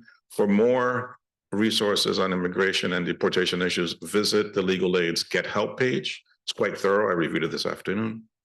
And thirdly, on a separate matter, but an important matter to our community, as you've all seen, the MTA has major projects, you know, underway in our community. The Park Avenue Viaduct replacement, as well as the Second Avenue subway, the beginning phases of that. There are going to be a lot of questions. I've mentioned this, I think, last month. Going to be a lot of concerns, a lot of confusion. The MTA is doing their level best. I think a vast improvement in terms of the information that they're sharing with regards to their projects. What work on the ground and in the street is, you know, upcoming, and they're sharing, you know, 10-day ahead looks with details about, you know, what the impacts on parking are, what the impacts on services are, etc. So I included in my report at the third bullet point links to sign up for their e-newsletter. I could not encourage you more to do this. So there's a link for the Second Avenue Subway Phase 2 project, and then there are separate links for the Park Avenue Viaduct Phase 1, which is the area from 115th to 122nd Street, I think. And then Phase 2, which is the area beginning work north of the 125th Street station. You'll see that there's the beginnings of the preparations for the pilings beginning in that area. There's going to be a lot of upset. So I really encourage you to get informed. And another thing that might be interesting for, you know, people that like engineering and construction geekiness like I do, the MTA has prepared these really cool videos which show you in fast action how the construction works, how the replacement is actually happening while the trains are still running. Something that you may be interested in as adults, like I am, or also your kids might be interested in seeing. It might encourage them to get into related fields. That concludes my report. Any questions? Okay.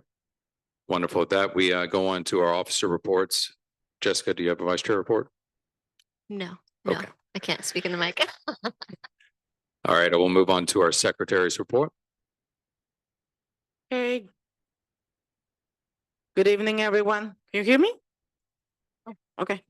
Good evening, everyone. Your secretary, Rosa Diaz. You see? Speak closer. Hold on. Hello? Okay, thank you.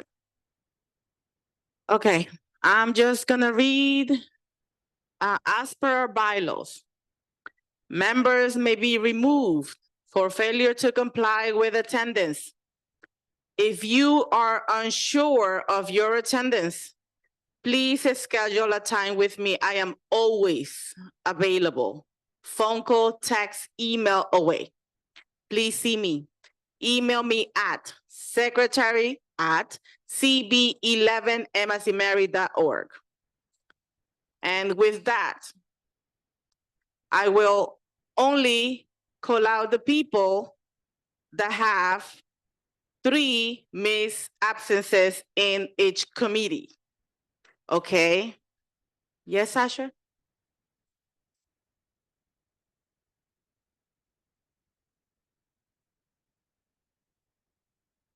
Yes, I have updated it. Thank you so much, Sasha.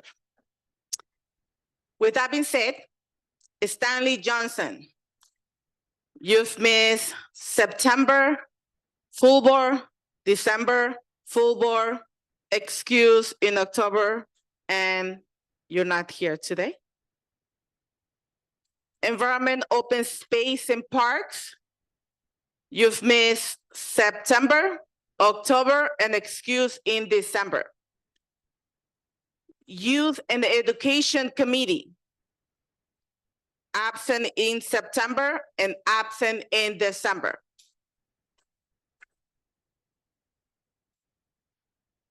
Claudia Perez, you've missed December full board. Public safety, you were absent in September, October, December. We're late in January and we're not able to make quorum. And the makeup, you were also absent. Housing Committee, you were absent in September and in December. And the executive, you were absent in October, you were excused in December.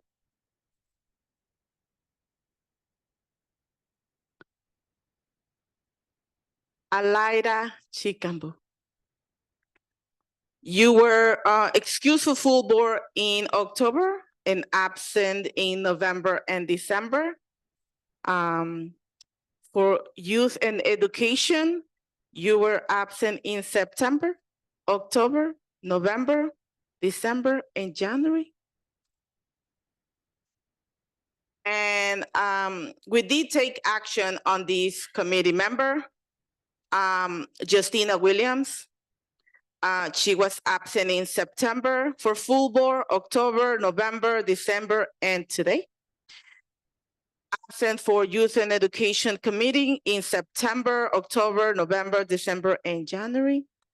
And absent for Licenses and Permits Committee, September, October, November, December, and January. With that, that concludes my report. Anyone has any questions, please see me after the meeting, text me, call me, email me. Thank you, everyone. Yes, Asher. So there will be, when we have a process, yes.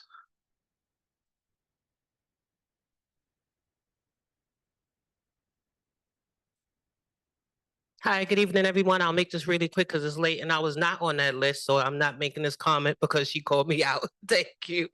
But I would suggest in the times that we are in for the resources and technology that we have available to us, I would have to say that it's not inconvenient to do these meetings online. I'm not mad at the people who do them online. I do show up in person, but pre-COVID, it was obviously an in-person thing for us to live life that way.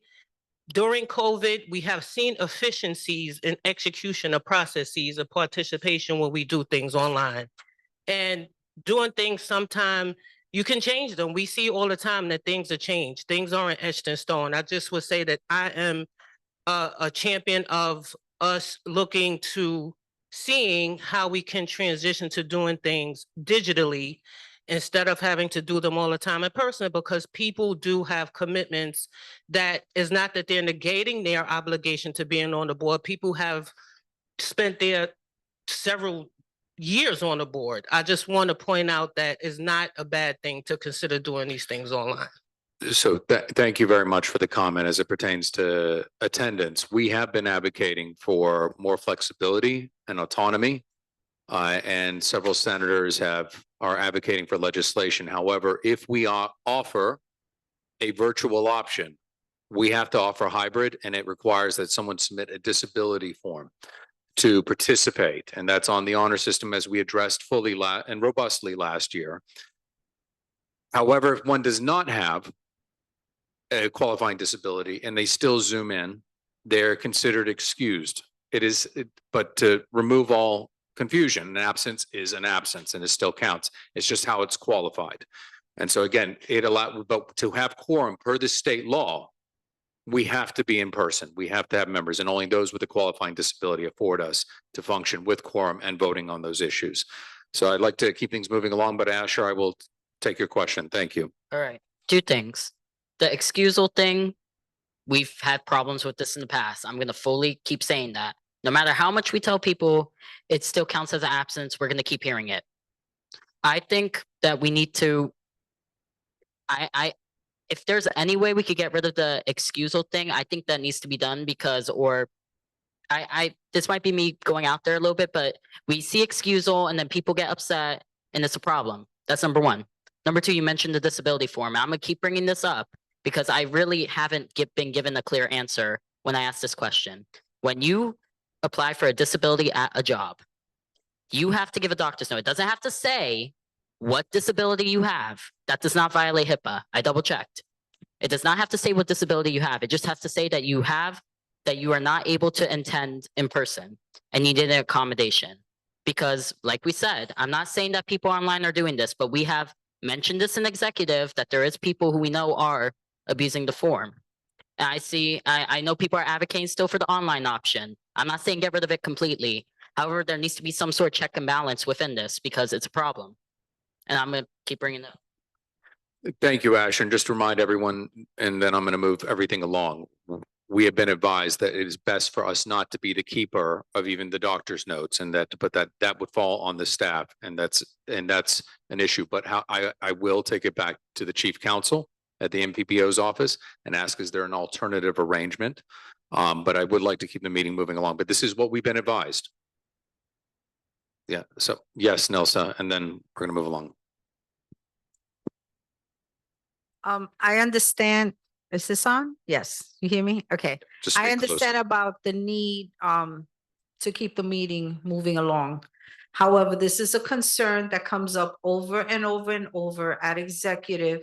And every time a committee has to cancel a meeting because there's no quorum or the meeting starts late and people are waiting, right? So I think that you must explain that this is from the Manhattan Borough President's Office, right? These are rules and regulations that are set in our charter. And it was always in person. And then with COVID, this came about. And even then, we've gotten a lot of flexibility. I think there's a frustration when we have to do community work. And sometimes we're not able to be efficient. All right. And I can speak on both sides because, you know, I'm here a lot. But I also have availed myself of the disability form because I've developed a condition that sometimes makes it difficult for me to get here, but I'm always online.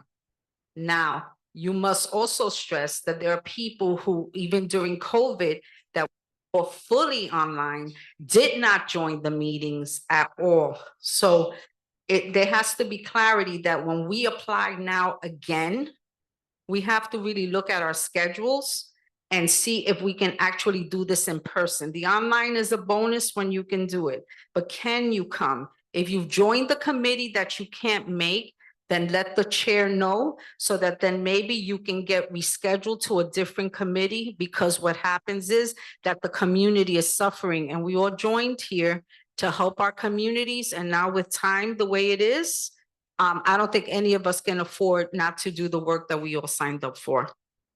Thank you, Nelson. Appreciate your comment. I think we're all in alignment on that we're all showing up. So, and again, that's leading by example. We are beholden to the state law, and then we're beholden to the city law. And then we are advised by the council of the MBPO's office. And we rely on that. And if we have to follow with COIB, we do that as well. So, but I appreciate everyone's passion because we want to get the work done. So with that, we'll move on. Thank you, Rosa, to our treasurer's report. Stephanie.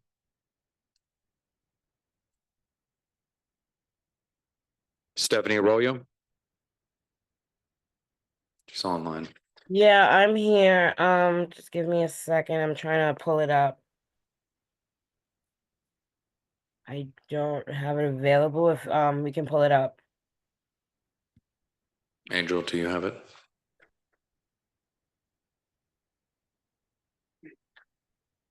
Okay, so we can share that on the screen, please. And while it's being brought up on the screen, it's pretty much the year to date of how much has been spent.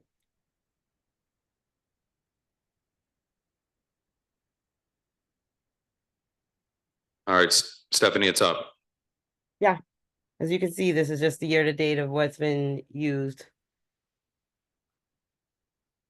Of what we've purchased, of amounts that was used for items for the office and things for the office, and this is where we're at. If anyone has any questions. This is for board member business, so thank you. Any board member questions? Okay, so what you have here is supplies. This is what's been spent on supplies. You have telephone and other communications, rentals, leasing and miscellaneous equipment, cleaning services. OTPS is acronym for other than personnel spending, personnel being staff. You have food, contractual expenditures under general. Then you have the rent for the office, and yeah, so that's what our total is for the fiscal year. And this is through the end of December, correct? Okay. Right. Any questions? Thank you, Stephanie. All right, thank you. All right. With that, we will now move on to committee reports and action items. First up is economic development culture. Jose. Didn't meet. Okay. Next is housing. Adam.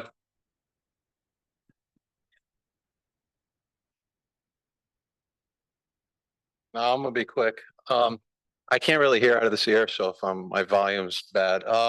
So we did have 2 meetings. We couldn't get, I wasn't here able, it was my fault. I was sick, so the committee just felt better if I would have been there. And I was like, I'll do it on Zoom. They were like, no. So we did 2 meetings this month.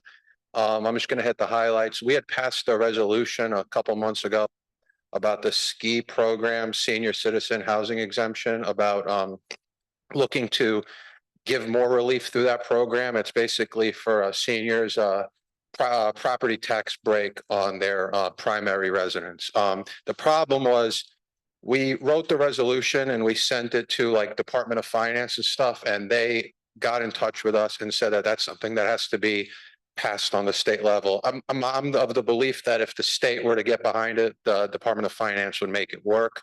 So we're going to basically take that resolution this next month coming up. We just tweaked some of the language. We removed a lot of things that were not specific to that, so it doesn't all kind of get confused. And then we're going to be sending that out to our state reps and encouraging them to push that forward. That won't just benefit this community. That's something that would benefit seniors throughout the city. And then I'm just going to touch base on our walkthroughs. So we did 2 this last weekend. Saturday, we did Washington houses. Claudia Perez, who is a fellow board member, is the tenant leader there. A lot of people showed up, our chair, our vice chair, a bunch of committee members, non-committee members, Rosa, thank you. It's like 15 people. David was there. It was a very good walkthrough. We weren't able to get into any units on that walkthrough, and it's fine. I want us to go there. I want us to see the conditions, but I don't want to make people feel like they have to let us in. You know, it'd be great. I prefer that we don't have to do these walkthroughs at all, and that NYCHA would be great, but you know, if there are things to see, we want to see them so we can raise awareness to see what we could do. Then Sunday, smaller group, Beverly, me, Rosa, and Christina, who's a board member here and also a great tenant leader for Lexington Houses. We did a really nice long walkthrough. I mean, I think they're doing a really good job. There was a beautiful outdoor garden space, and the grounds were kept very nice. We did get into a unit there. The person told me I could disclose it. I don't think I'm going to do that here, but I have disclosed it within like the leadership here to see what we can do. But they're having a very bad problem with a leak in their building. They have a lot of mold. We went into the apartment. Rosa, I think, and Beverly could agree with me. We stayed in there, what was it, maybe like 15, 20 minutes. Christina was there. I mean, it was painful to be in there for 15 minutes. It was hard to breathe. Our eyes were burning. Person living in there said that they've been dealing with this on and off for years, but this last incident, I believe since like April of last year now. And apparently it's a leak throughout the line. So we were able to actually get into the unit where the leak is originating from, but they're also having problems. And their kitchen was torn up. There's mold, all this. We talked to Christina, and apparently there are 20 vacant units in Lexington houses. It would be feasible to relocate all these people who are impacted by this to those units and have the work done all in one shot. What I've been learning this weekend is NYCHA does everything in phases. So you need somebody to come paint, then you need to wait for someone to come plaster. And in the case of mold, if they're just going to paint and plaster, that's not going to get rid of the problem. It's got to be ripped out, and that's a major undertaking. So these walkthroughs are great, but I'm doing my best to promise follow up and actually provide results to, so when I'm aware of that, I'm going to keep bringing it up and seeing what we can do. And then we were supposed to do Taft the week before, but there was snow, I think. But we will be going and doing that this Sunday at 1 p.m. I have maybe it's been my fault only sending this to my committee members, but now I'm realizing that people that aren't on the committee are also interested in coming. So you can, if you don't have my contact, I'll give it right now. My number is 347-366-1173. I don't answer numbers when I don't know, so leave a voicemail or text me. And I'm happy to welcome you. I just wanted to see how it went with a smaller group at first. I do run it by the tenant leaders, how many people are coming, whatever. I don't want to like impose, but it seems like a big group was good too. So, all right, thank you. Any questions? Thank you. Judith? 347-366-1173. Judith and then Anne Marie. Dawn, Speak directly into it. Dawn, okay. When you were talking about the scree is for people in rentals. It's the SHE program. I said ski. I didn't say scree. Oh, I thought you, Yeah, homeowner. the senior citizen I didn't homeowners say scree. exemption. Sorry, Yeah, I really okay. make it sound the same. All right. I also said I can't hear, so. Yeah. You Thank- can hear and I can't see. Okay, great. Yeah, thank you. Anne Marie? Hey, Adam, I want to say thank you for doing these walkthroughs. Housing is very dear to my heart. Because of a walkthrough a couple of years ago with AKMS and 1775, when I was the tenant association president at AK, some things were done because of this walkthrough. So it's very important that you continue these walkthroughs. And also when you do, let me know, because I'm very interested in also going with you. And I know you're doing NYCHA now, but definitely we go to the HUD apartments as well. Can I say one thing? Yeah, sure. Thank you. I will invite you. I'm willing to go anywhere that we're welcome. I mean, welcome by the people there. I don't care if we're not welcome by the people we're looking into. And I want to actually touch base on what you just said. I think at Washington Houses, Claudia was going to take us around to show us elevators that weren't working. And then she was like, oh, wait, all the elevators are working. And I was like, and then she said that they heard, I guess, that we were coming and maybe certain things got fixed. So, I mean, if I'm willing to just do these random pop-ups, like if that's going to keep them on their toes. I had a nice weekend. I'm happy to do it. All right. Can I just add that not only we did a walkthrough, but we sat with the owner, the landlord of the property as well. Well, we'll do that when they're owners. And I've been talking to the tenant leaders and asking who in NYCHA, we could be contacting directly. I just don't want to do that unless we're careful about it, because they've built relationships and stuff. And I want to be there to assist and not, derail whatever efforts have already been made. But I hear you. That's the best way to do it, through the tenant associations. Thank you. Thank you, Anne Marie. And I do remember that walkthrough we did. So there's the results. Thank you, Adam. Please stay tuned. Send that BCC and so we can get more board members out. With that, we're going to licenses and permits. You're up. And you can please read through them all and then I will bundle them all for a vote. So Okay? just read them all. Yep, read them off and it was approved and then, or denied or, Say the part approved or just no, just read into the record, which will, which ones were approved and which Yeah, ones- so- Okay, got you. Okay, Thank so you. Read them all, okay.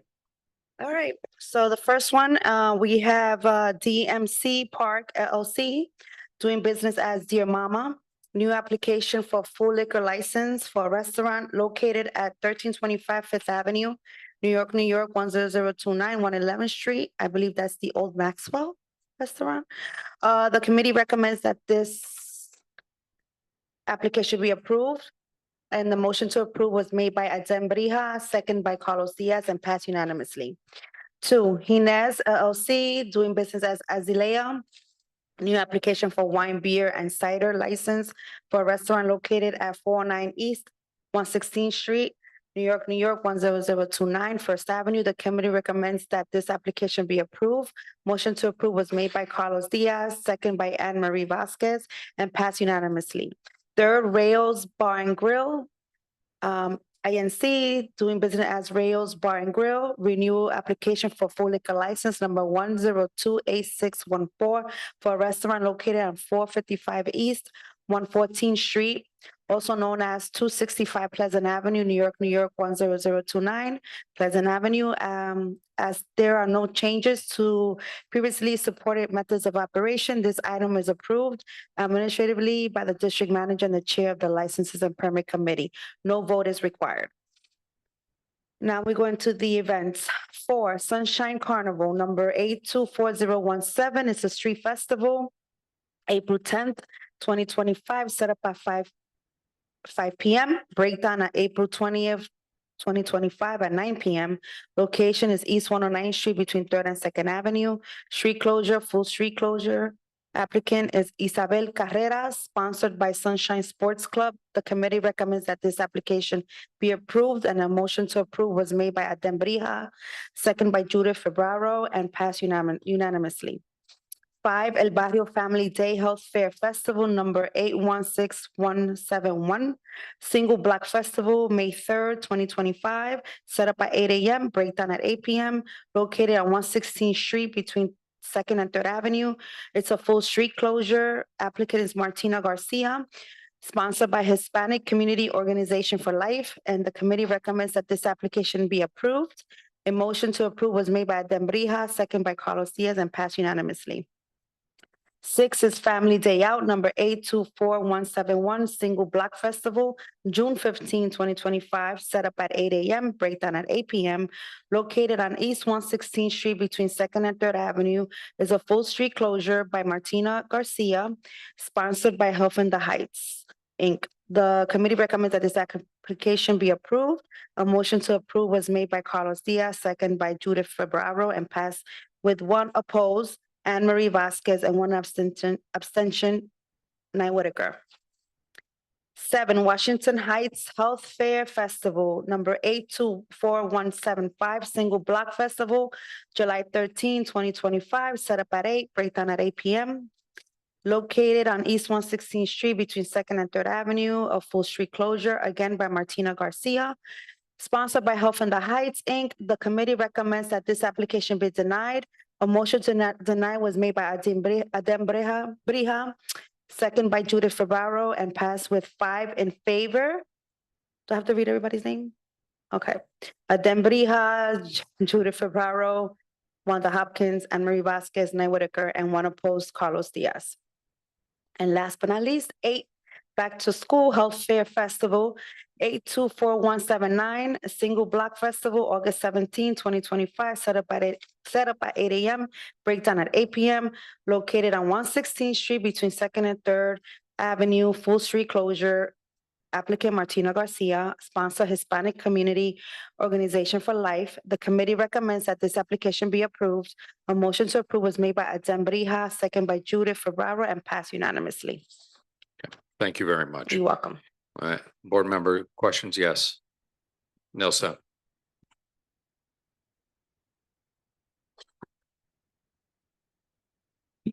I just have a question about item number 7. the application for the Washington Heights Health Fair, July 13th being denied when I saw that there was multiple applications from the same person who was approved. I denied it, so I'll just say why. Yeah, it was nothing against the event, but as you could tell, we're not in Washington Heights. And so I think it used to be in Washington Heights. Mhm. And then our issue was like, if you want to move it here, you could have changed the name before you came to the meeting. So, and then we weren't open to discussion on that one after that. And also, can I just add as well that, as you can see, this applicant have 4, events. And, we wanted to give other people, because we just started the year, so we wanted to give other people chance to put in for an events because they're all in 116 between second and third. These are 4, and you know there are many more coming. So we wanted to give other people a break, so that's why, we decided to, deny that one as well. Any further, Nilsa? Oh, no, wait. Just to follow up, because I know that other people will have this question. If this applicant changes the name, it would have considered, no.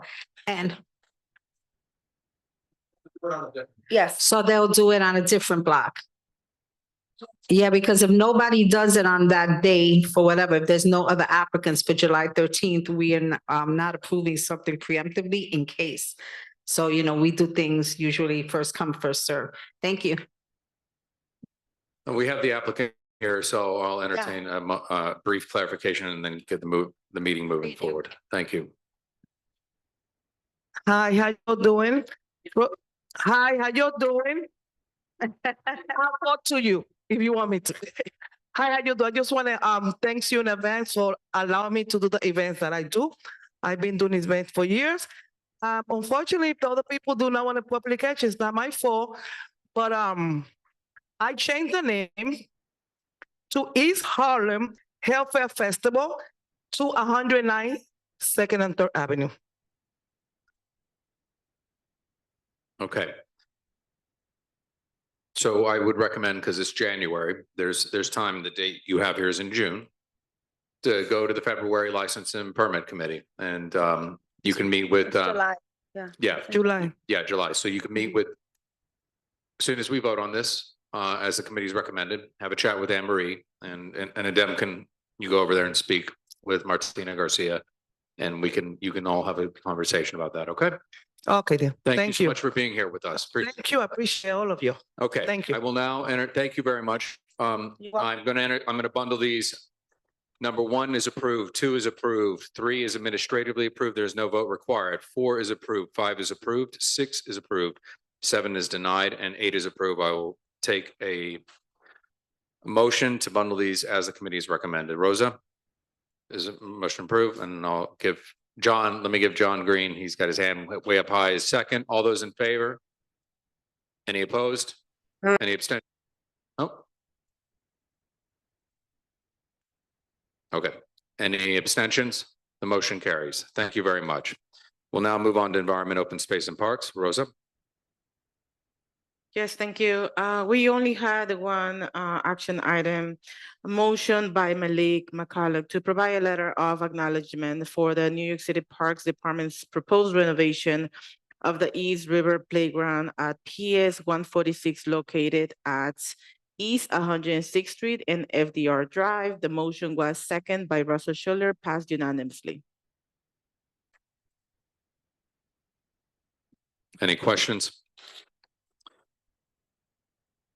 Yes, Asher. Is it possible for them to come to youth and education also? Because like we've seen with the Poor Richards Playground? That was the one on Peter Minuet, Park and all of that. We're able to get stuff approved a lot more when it comes from both committees. So if I could have the contact information for them, that would be appreciated. Be more than pleased if you're willing to place it. I'd love to have it on the February, but we'll go ahead and pass on this motion and then we can send. Yeah, and then we can send a joint one. We'll go ahead and pass this because it's on our agenda for tonight. Thank you, Asher. I recommend, just as a general comment, if you see overlap, committee chairs, please reach out to your fellow committee chair where you see overlap. Please keep Jess and myself CC'd so we can make sure we're informed in any way we can facilitate, whether it's reaching out to school or park agency, et cetera, and so on. It makes it easier for all of us. I'll now entertain a motion for the letter of support for PS 171's funding request, the gymnasium renovations bathroom. Jose, and second by Nilsa. All in favor? It's with the one amendment, it's 146. Thank you very much, Asher. All those in favor? Any opposed? Any abstentions? The motion carries. Sorry, you're right, 146. I was looking at youth and education. Thank you, Asher. All right, next we have human services. Good evening, everybody. I do apologize. Happy New Year's first. I do apologize for not being able to be in person with you all, but I didn't want to get any of you guys sick. I think I'm like at the tail end of this thing here. We had a very there's not much to report on.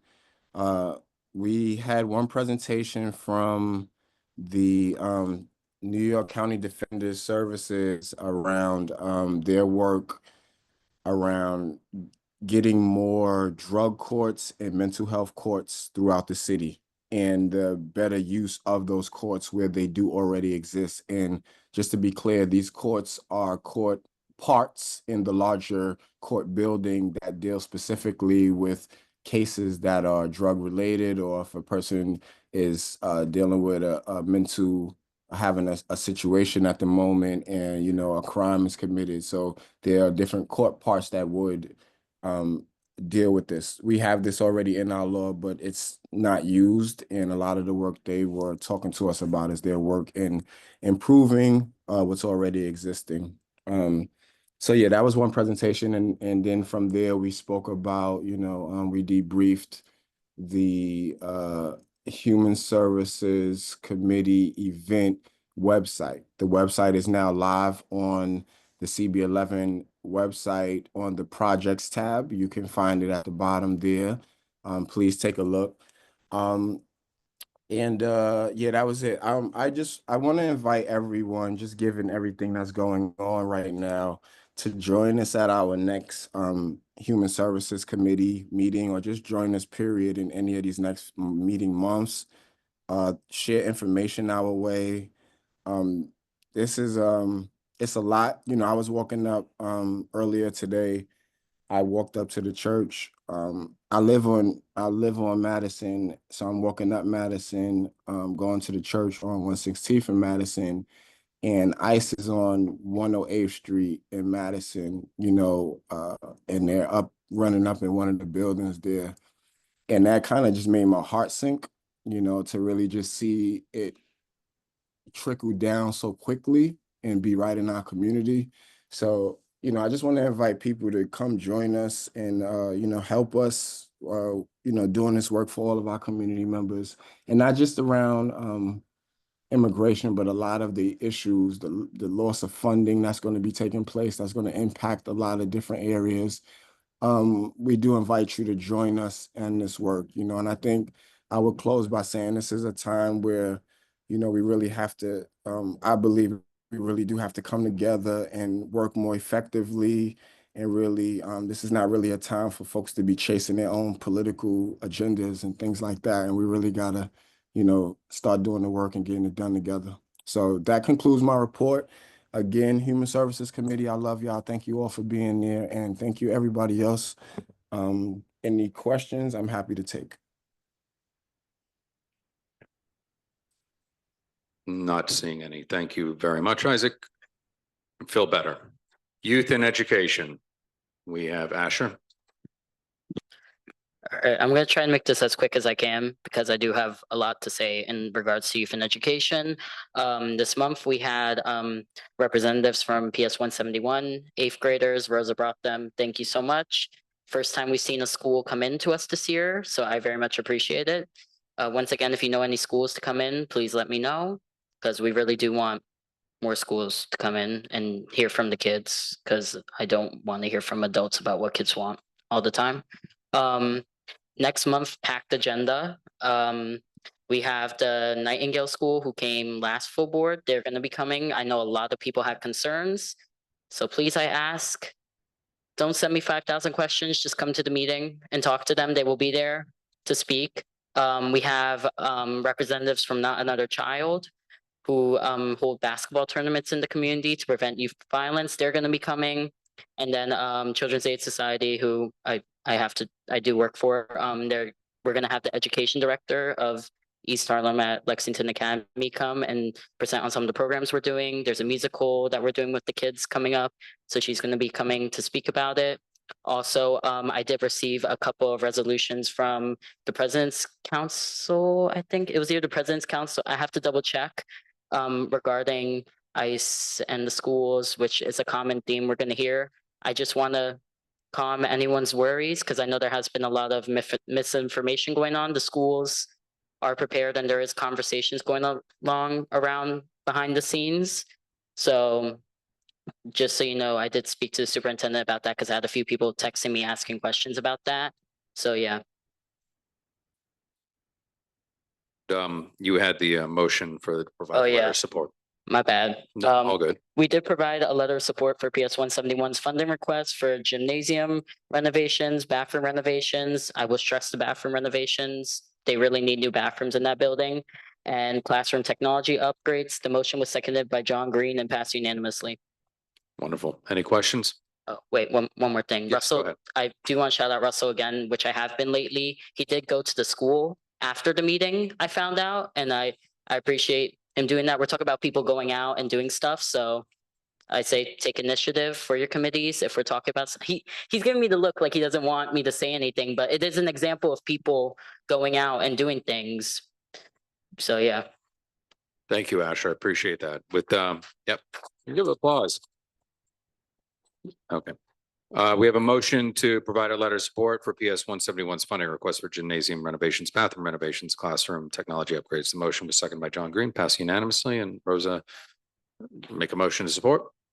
And second by Nilsa, and then I'll, all those in favor? Any opposed? Any abstentions? The motion carries. Thank you. We'll move on to public safety and transportation. Michelle? Oh, sorry, land use. Land use is up first, but we'll go out of order if you don't mind. Okay. Because you're already up and walking over. Okay, go ahead. It takes 2 business days for the mic to turn on, so. Yeah, exactly. All right. Jason Villanueva is excused and unwell, and Kenneth could not be here, so Jessica Alley will Do my Welcome. best. Great. Yep. All right. I am a member of Land Use, Landmarks and Planning Committee, and we have one action item on the table. But before we get to that, I just wanted to give everyone a quick update on everything else that we heard at the meeting. George Janes, our incredible land use consultant, gave 2 excellent presentations on City of Yes coming out of the adjustments made during the voting process after we went through all of our items with that. And then second, rent stabilized and income restricted apartments in Community District 11 compared to other community districts in Manhattan. I have notes. I don't have my notes, so I can't speak to everything. It was 2 weeks ago at this point, but I would encourage you to watch the recording if either of these things matter to you. But in terms of City of Yes, I personally thought it was an excellent adjustments made in the course of getting that improved. And with the powers that be, one of the items was NYCHA infill zoning. Those changes were removed in the approved City of Yes rezoning. So our existing zoning for NYCHA campuses still applies.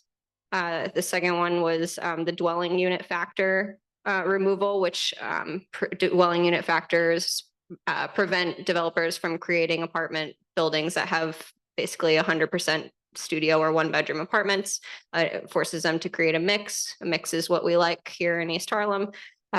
So that removal was removed. So we still have the dwelling unit factor. And then the last one was a universal affordability preference, which is a way to get affordability layered into the new housing that's created. It remains to be the same overall percentage of affordable housing, but the AMI was deepened slightly. And with the rent stabilized and income restricted housing, just to note that CD11 is one of 3 community districts that gained rent stabilized apartment units from 2007 to 2022. But I think it's important to caveat that not all rent stabilized apartments are affordable apartments. So George also presented about income restricted units, of which CD11 has 18% of all the income restricted units in Manhattan. And we had great conversation. So again, encourage you to watch the recording. And lastly, we have a item on the agenda, which we have been talking about for many months now, and for many years before that, and working with Maggie on the Parks Department. So we made a motion to support a request for the Landmarks Preservation Commission to evaluate Maggie's Magic Garden for designation as a scenic landmark. The motion was seconded by myself and passed unanimously. Any questions? Wonderful. As was stated, the committee made a motion to, by Vinnie Torres, to support a request for Landmarks Preservation Commission to evaluate Maggie's Magical Garden for designation as a scenic landmark. The motion was seconded by Jessica Elliott and passed unanimously. I will entertain John Green. Motion to approve. Yeah, and I'll give Beverly second. All those in favor? Any opposed? Any abstentions? The motion carries. Thank you very much. Now, public safety and transportation.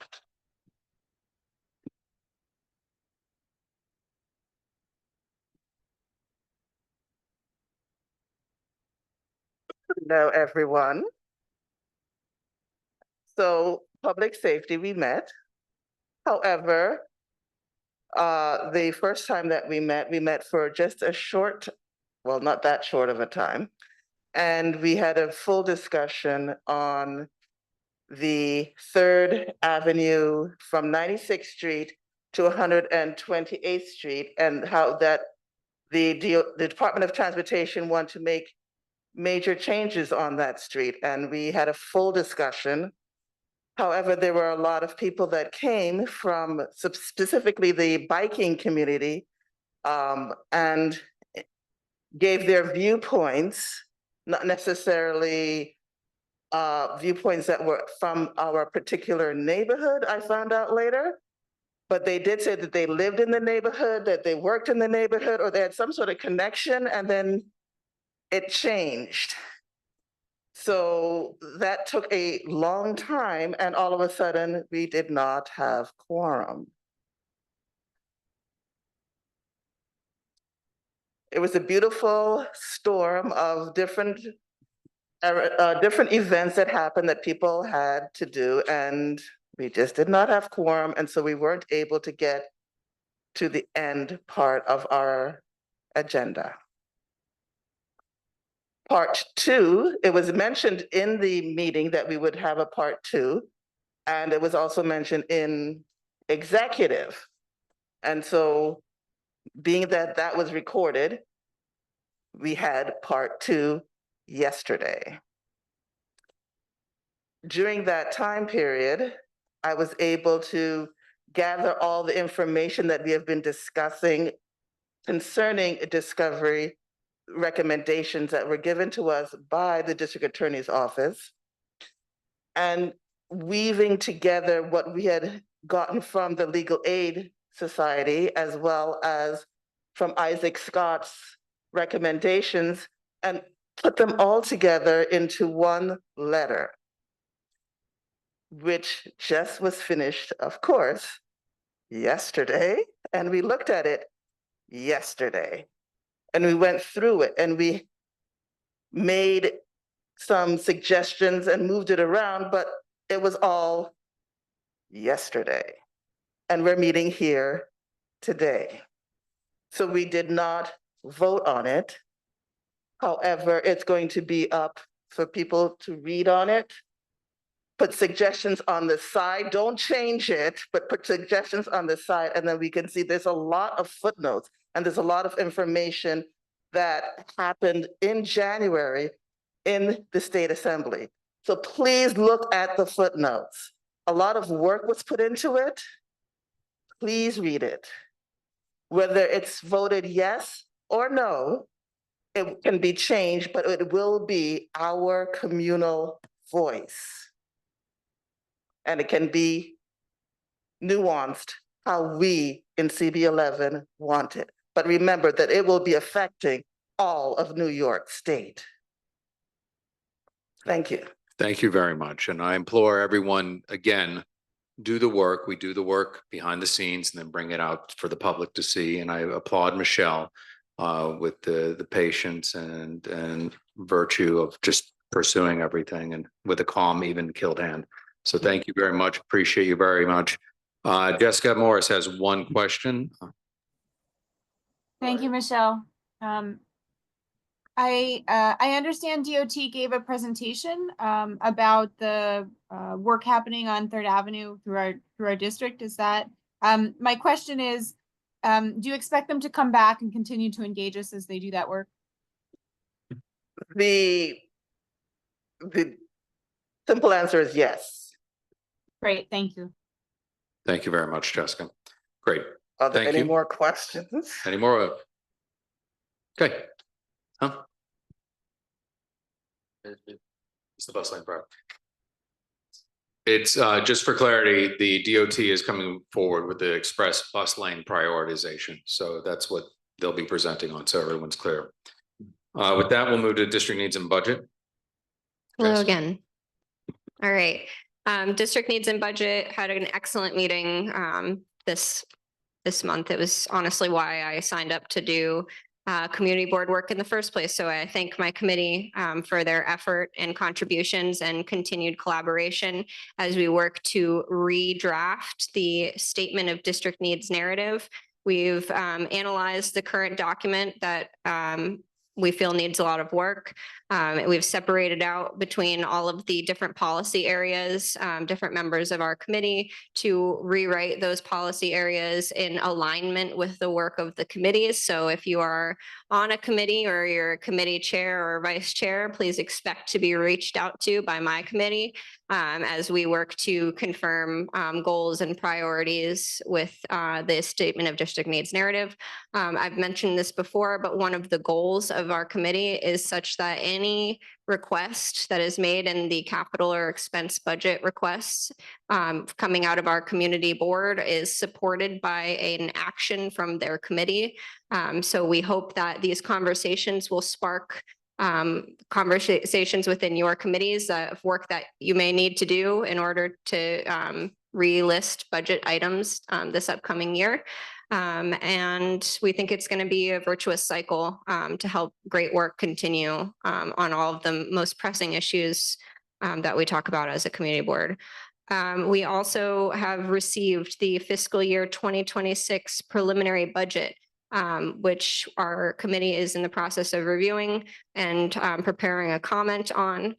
So please, take a look at the responses. They're actually different than they were. If you remember, every year we've done this, all the responses have been boilerplate, the same kind of response for every request. I think that the work that we've done over the past couple of years working with the different city agencies and how better to write these requests and how we feel when they write these boilerplate responses is ineffective. And I think that hopefully we were heard. It seems like maybe we were. So some changes this year that you will see in those documents. So please, if you're interested in any of these things, reach out to me, come to our meeting and talk to our committee members. Other than that, we have no action items.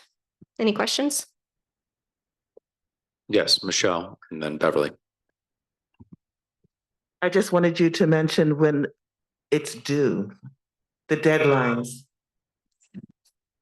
The deadlines for the district needs budget. Oh, this is an ongoing process. So we're obviously our statement for the preliminary budget would be due next month. But the budget request items and the statement of district needs narrative work-in is an ongoing process. There's no necessarily deadline other than our next year deadline in October. Great. Beverly? Oh, sorry. Oh, thank you. Yes, that was also my question. I also want to know, when we go over the preliminary budget, that was just given out, we can make comments where at? I have a Google document that I've shared with my committee, and if you are interested in collaborating on that, I will forward it to you so that you can collaborate with it. Okay, thank you. Yep, I'll send it to you. Thank you, Beverly. And that's in our drive, correct, Jess? Yes. Excellent. So board members, you have access to our drive. This is where we can do the work. So thank you very much, Jess. We will now move on to last but not least, executive committee meeting. I'm going to get the two action items out of the way so we can then go into the issues with attendance and whatnot that were raised earlier. The first action item is a ratification of the executive committee's recommendation to approve land use application Charlie 250114 BDM East 125th Street Business Improvement District. Motion is made by Rosa Diaz and seconded by Michelle Wiltshire Clement and passed unanimously. So this is a ratification. When full board cannot meet, for those members of the public and those that are new, executive committee can act on behalf of the full body. However, at the next full board meeting, we ratify and affirm those responses. So just to clarify what a ratification is, I will now entertain a motion to approve the executive committee's action. Rosa Diaz, a second. Who's back there? Oh, Marcel Bandima. Thank you. Marcel Bandima is second. All those in favor? Aye. Any opposed? Any abstentions? The motion carries. Next is number 13, DNA Diner Corp. doing business in Monte Carlo Diner. Renewal application for wine, beer, and cider license number 1346931 for a restaurant located at 2162 2nd Avenue. That's the corner of 111th. The committee recommends this application be approved. Background is that they thought they were missing a one piece of the materials necessary. It was actually there. So they put out of abundance of caution, it was pushed to executive. So that's why it was approved unanimously. I'll now entertain a motion to approve.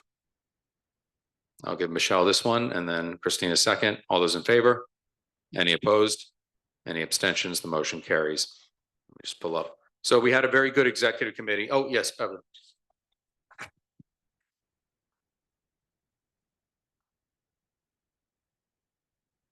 Outline of what the streets are, but yeah, the kind of map that we can look at. Let me look into that.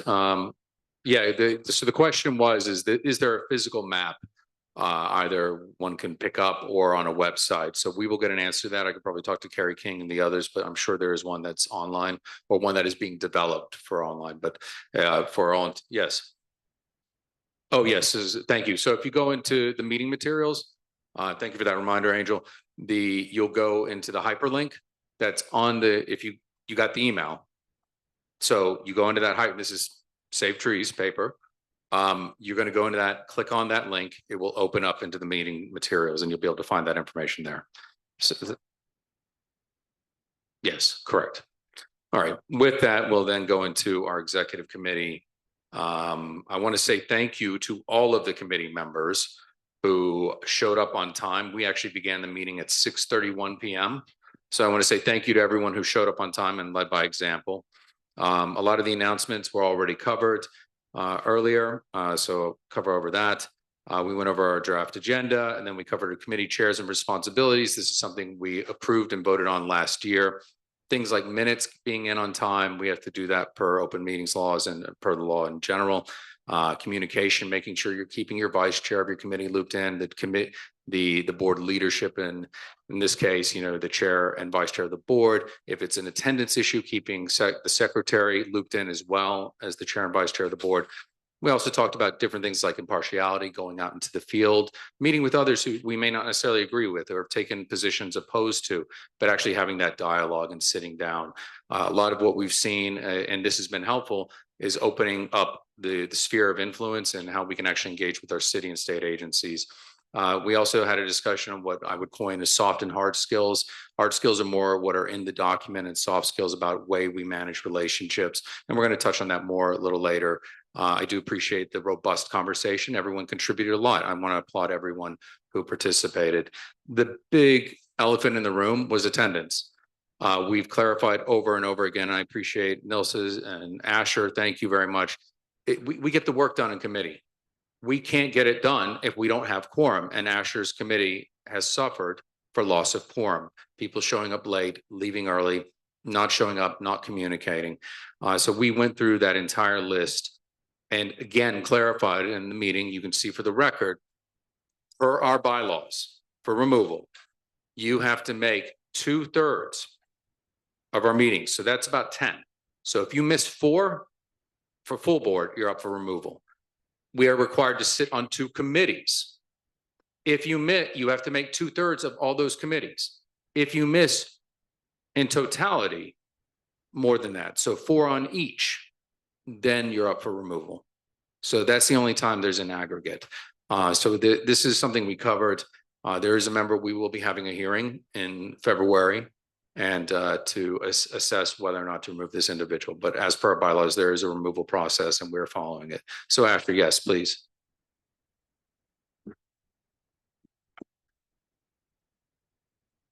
Meet me halfway. And the steps today. All right.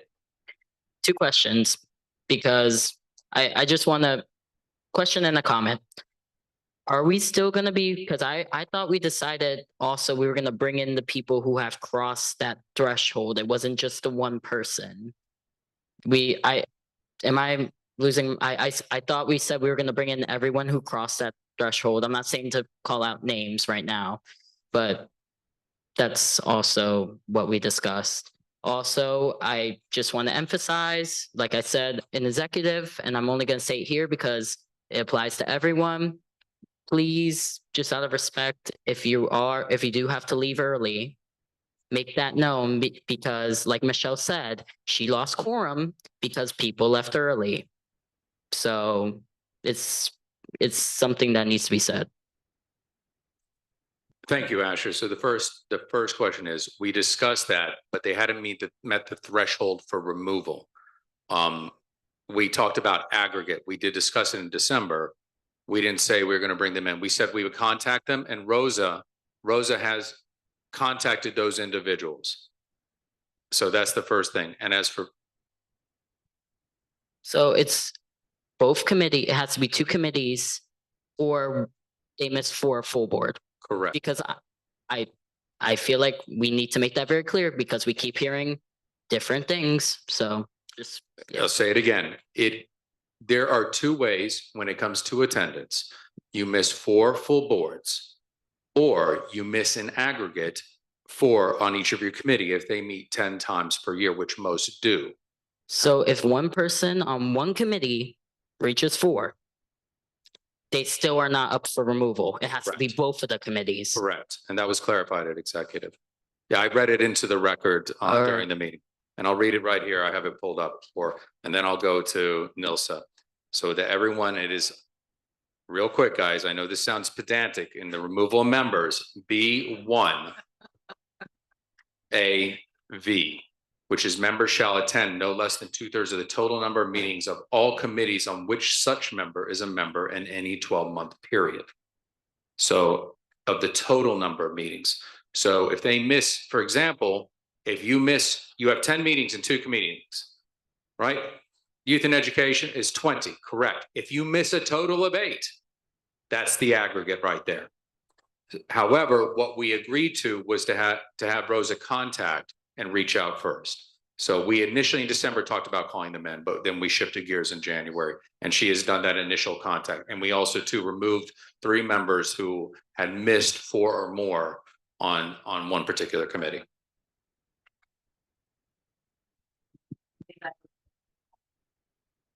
Wait for the mic. Give the mic. I'm gonna say it again because I said this during executive and I accepted the removal of people from my committee. This is not how this should be done. I know I'm trying to come up with a solution here. I'm not here just to complain, but we seriously need to come up with a solution for this because just removing people from the committee and putting them on another committee makes it another committee's problem. And that's not solving the problem in the first place. I appreciate your passion for it, and this is something we have faced. And again, I'm going to go to Nilsa, but to answer your question, we have moved those people, and one of the people who did respond, who was removed, said that they had a conflict with that day of when youth and education meets, and they've asked them to be placed. But it is noted. We'll have a further discussion in executive. Thank you, Nilsa. Oh, Oh, Thank you. no, so thank you, Asher. Now Nilsa, thank you. I wanted to suggest, right, we're all adults. We all join because we all care about this community. I don't think it's about pointing about absences because things come up and then you may have a work change or something like that, or a day that you thought could work for you doesn't work anymore. I would suggest that we all be proactive, that if we know there's been something, a change in our life that would make it difficult to make that committee that we signed up for, that we then initiate a conversation with the chair of the board, with the vice chair, with the committee chair, so that then we can have you moved proactively to something that works for you. Or if you had an interest that you initially signed up for and now something else is more your passion, that's okay.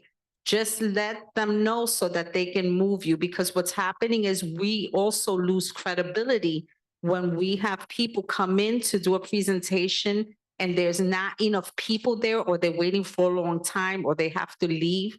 So, we have an option with the disability form if we haven't, some kind of an illness or pre-existing condition, that we can still join, right? But if you finding that you're having a problem, please let us know, because we wanna, the community board, I'm a former chair here. I did it for 4 years. The community board wants you to work your best. It shouldn't be a chore to try to volunteer to help your community. And then in terms of the committee, when he says 8 aggregate, but as soon as you hit that 4 with one committee, you will be, at least called by Rosa at 3. We're talking even at 2 to let you know you've missed 2. When there's a 3rd, you're on that cusp, because, we're not children. We don't want to bring anyone in if we don't have to, but we definitely want to work with everyone the best way we could. Thank you, Nilsa. So again, we're going to continue this conversation at executive, and I'd like it to extend on what we call management of relationships and hard and soft skills and how we deal with outreach and connecting with our fellow board members. Yes, I agree. We should be performing optimally and in a professional manner where we assume you will show up, you will communicate proactively, not last minute. If you get in a car accident on your way there, that makes sense. That's an emergency. Again, giving people the common respect. If you're falling ill or you're feeling ill, giving them a 24-hour. I woke up this morning and I was sick and I was vomiting. I'm going to urgent care. That's getting information across. Not calling at all is in many ways disrespectful to your fellow board members. And I think that's why this is an issue. And I feel the passion and the ire, and I'm with you on that. So Rosa, you had a comment you'd like to make.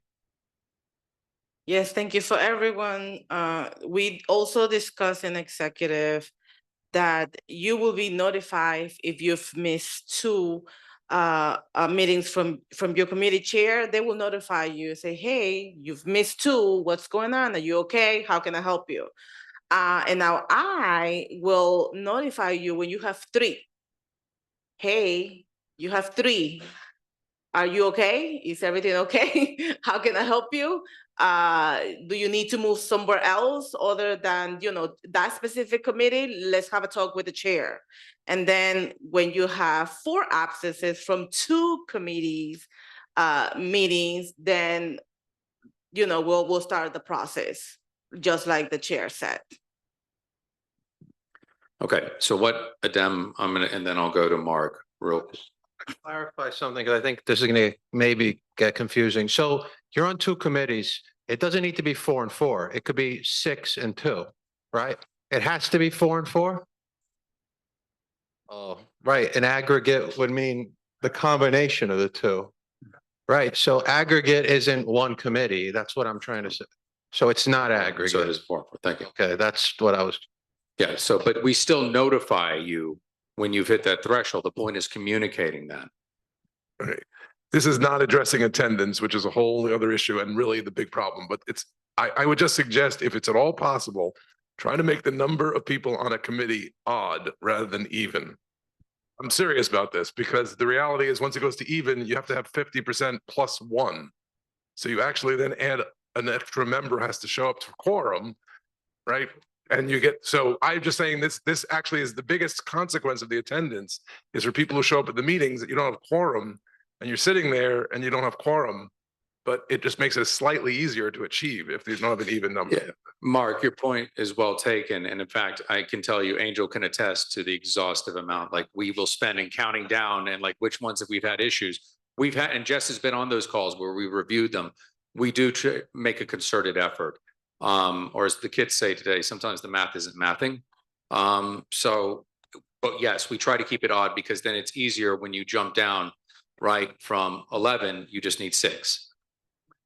Yeah, no, with you. Yes, Asher. And then I'm not complaining. It's just a suggestion. Okay. Angel sent out a very detailed worded email from last year. Is it possible for you, Xavier, to resend it out to everyone? Because I don't want to add any extra work on Angel. Resend it out to everyone, just because that was very clearly stated. And so that way no one can say anything about they didn't know anything, blah, blah, blah. yes, we have had that conversation, Sharon. That's on my things to do list, as well as drafting a simple, because you remember on the floor, and guys, we discussed this, making a cookie cutter response email for the chairs where they can just copy and paste. Dear, committee member, you've missed 2 meetings. I just wanted to check in. So I'm drafting something that would apply for all the committees that's universals to make it easier on you guys going forward. So thank you for the recommendation, Asher, and it is definitely on my things to do list. I appreciate your partnership. With that, any other questions? Okay. I appreciate everyone's patience. We'll now move on to new business. Any new business? Any old business? Announcements?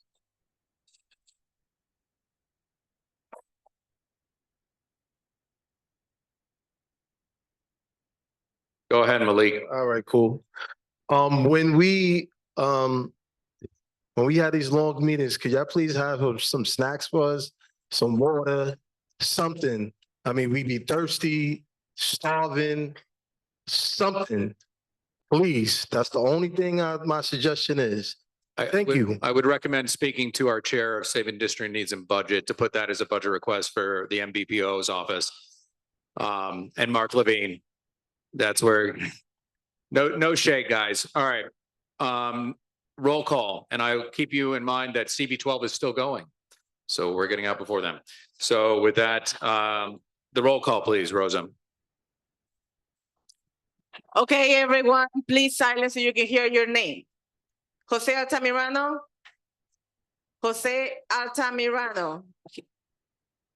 Present. I cannot hear you. Okay. Stephanie Arroyo. Present. Thank you. Present. Mark Bogursky. Marcel Bondima. Adem Brija. Kenneth Crouch. Kenneth Crouch. Absent.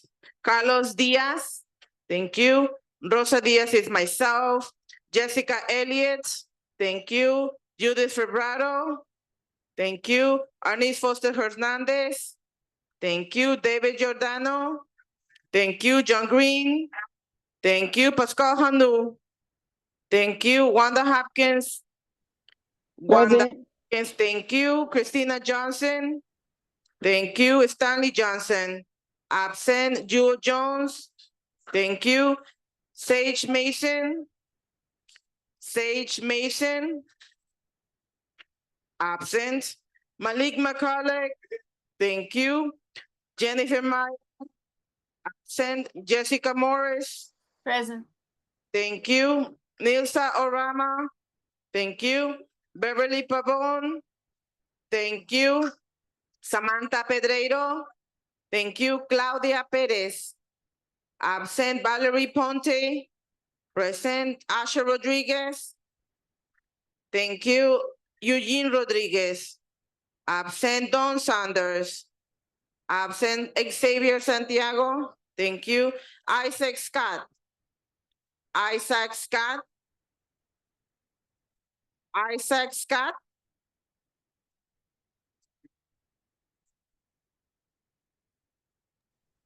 Present. Isaac, I'm assuming you're online. Present. Russell Schuler.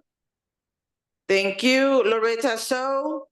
Absent. Derek Stampone. Thank you. Alida Chicambo.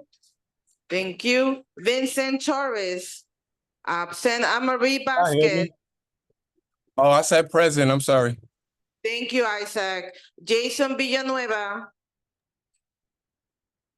Jason Villanueva. I saw him on Zoom. Jason Villanueva? No? Okay. Hilda Vives Vasquez. Here. Thank you. Nye Whitaker. Nye Whitaker. No, I didn't see her. Absent. Justina Williams, absent. Michelle Wilson Clement. Thank you. Shanae Wolford. Thank you. Jason Wu, absent. Thank you. That concludes our meeting, everyone. Have a good night.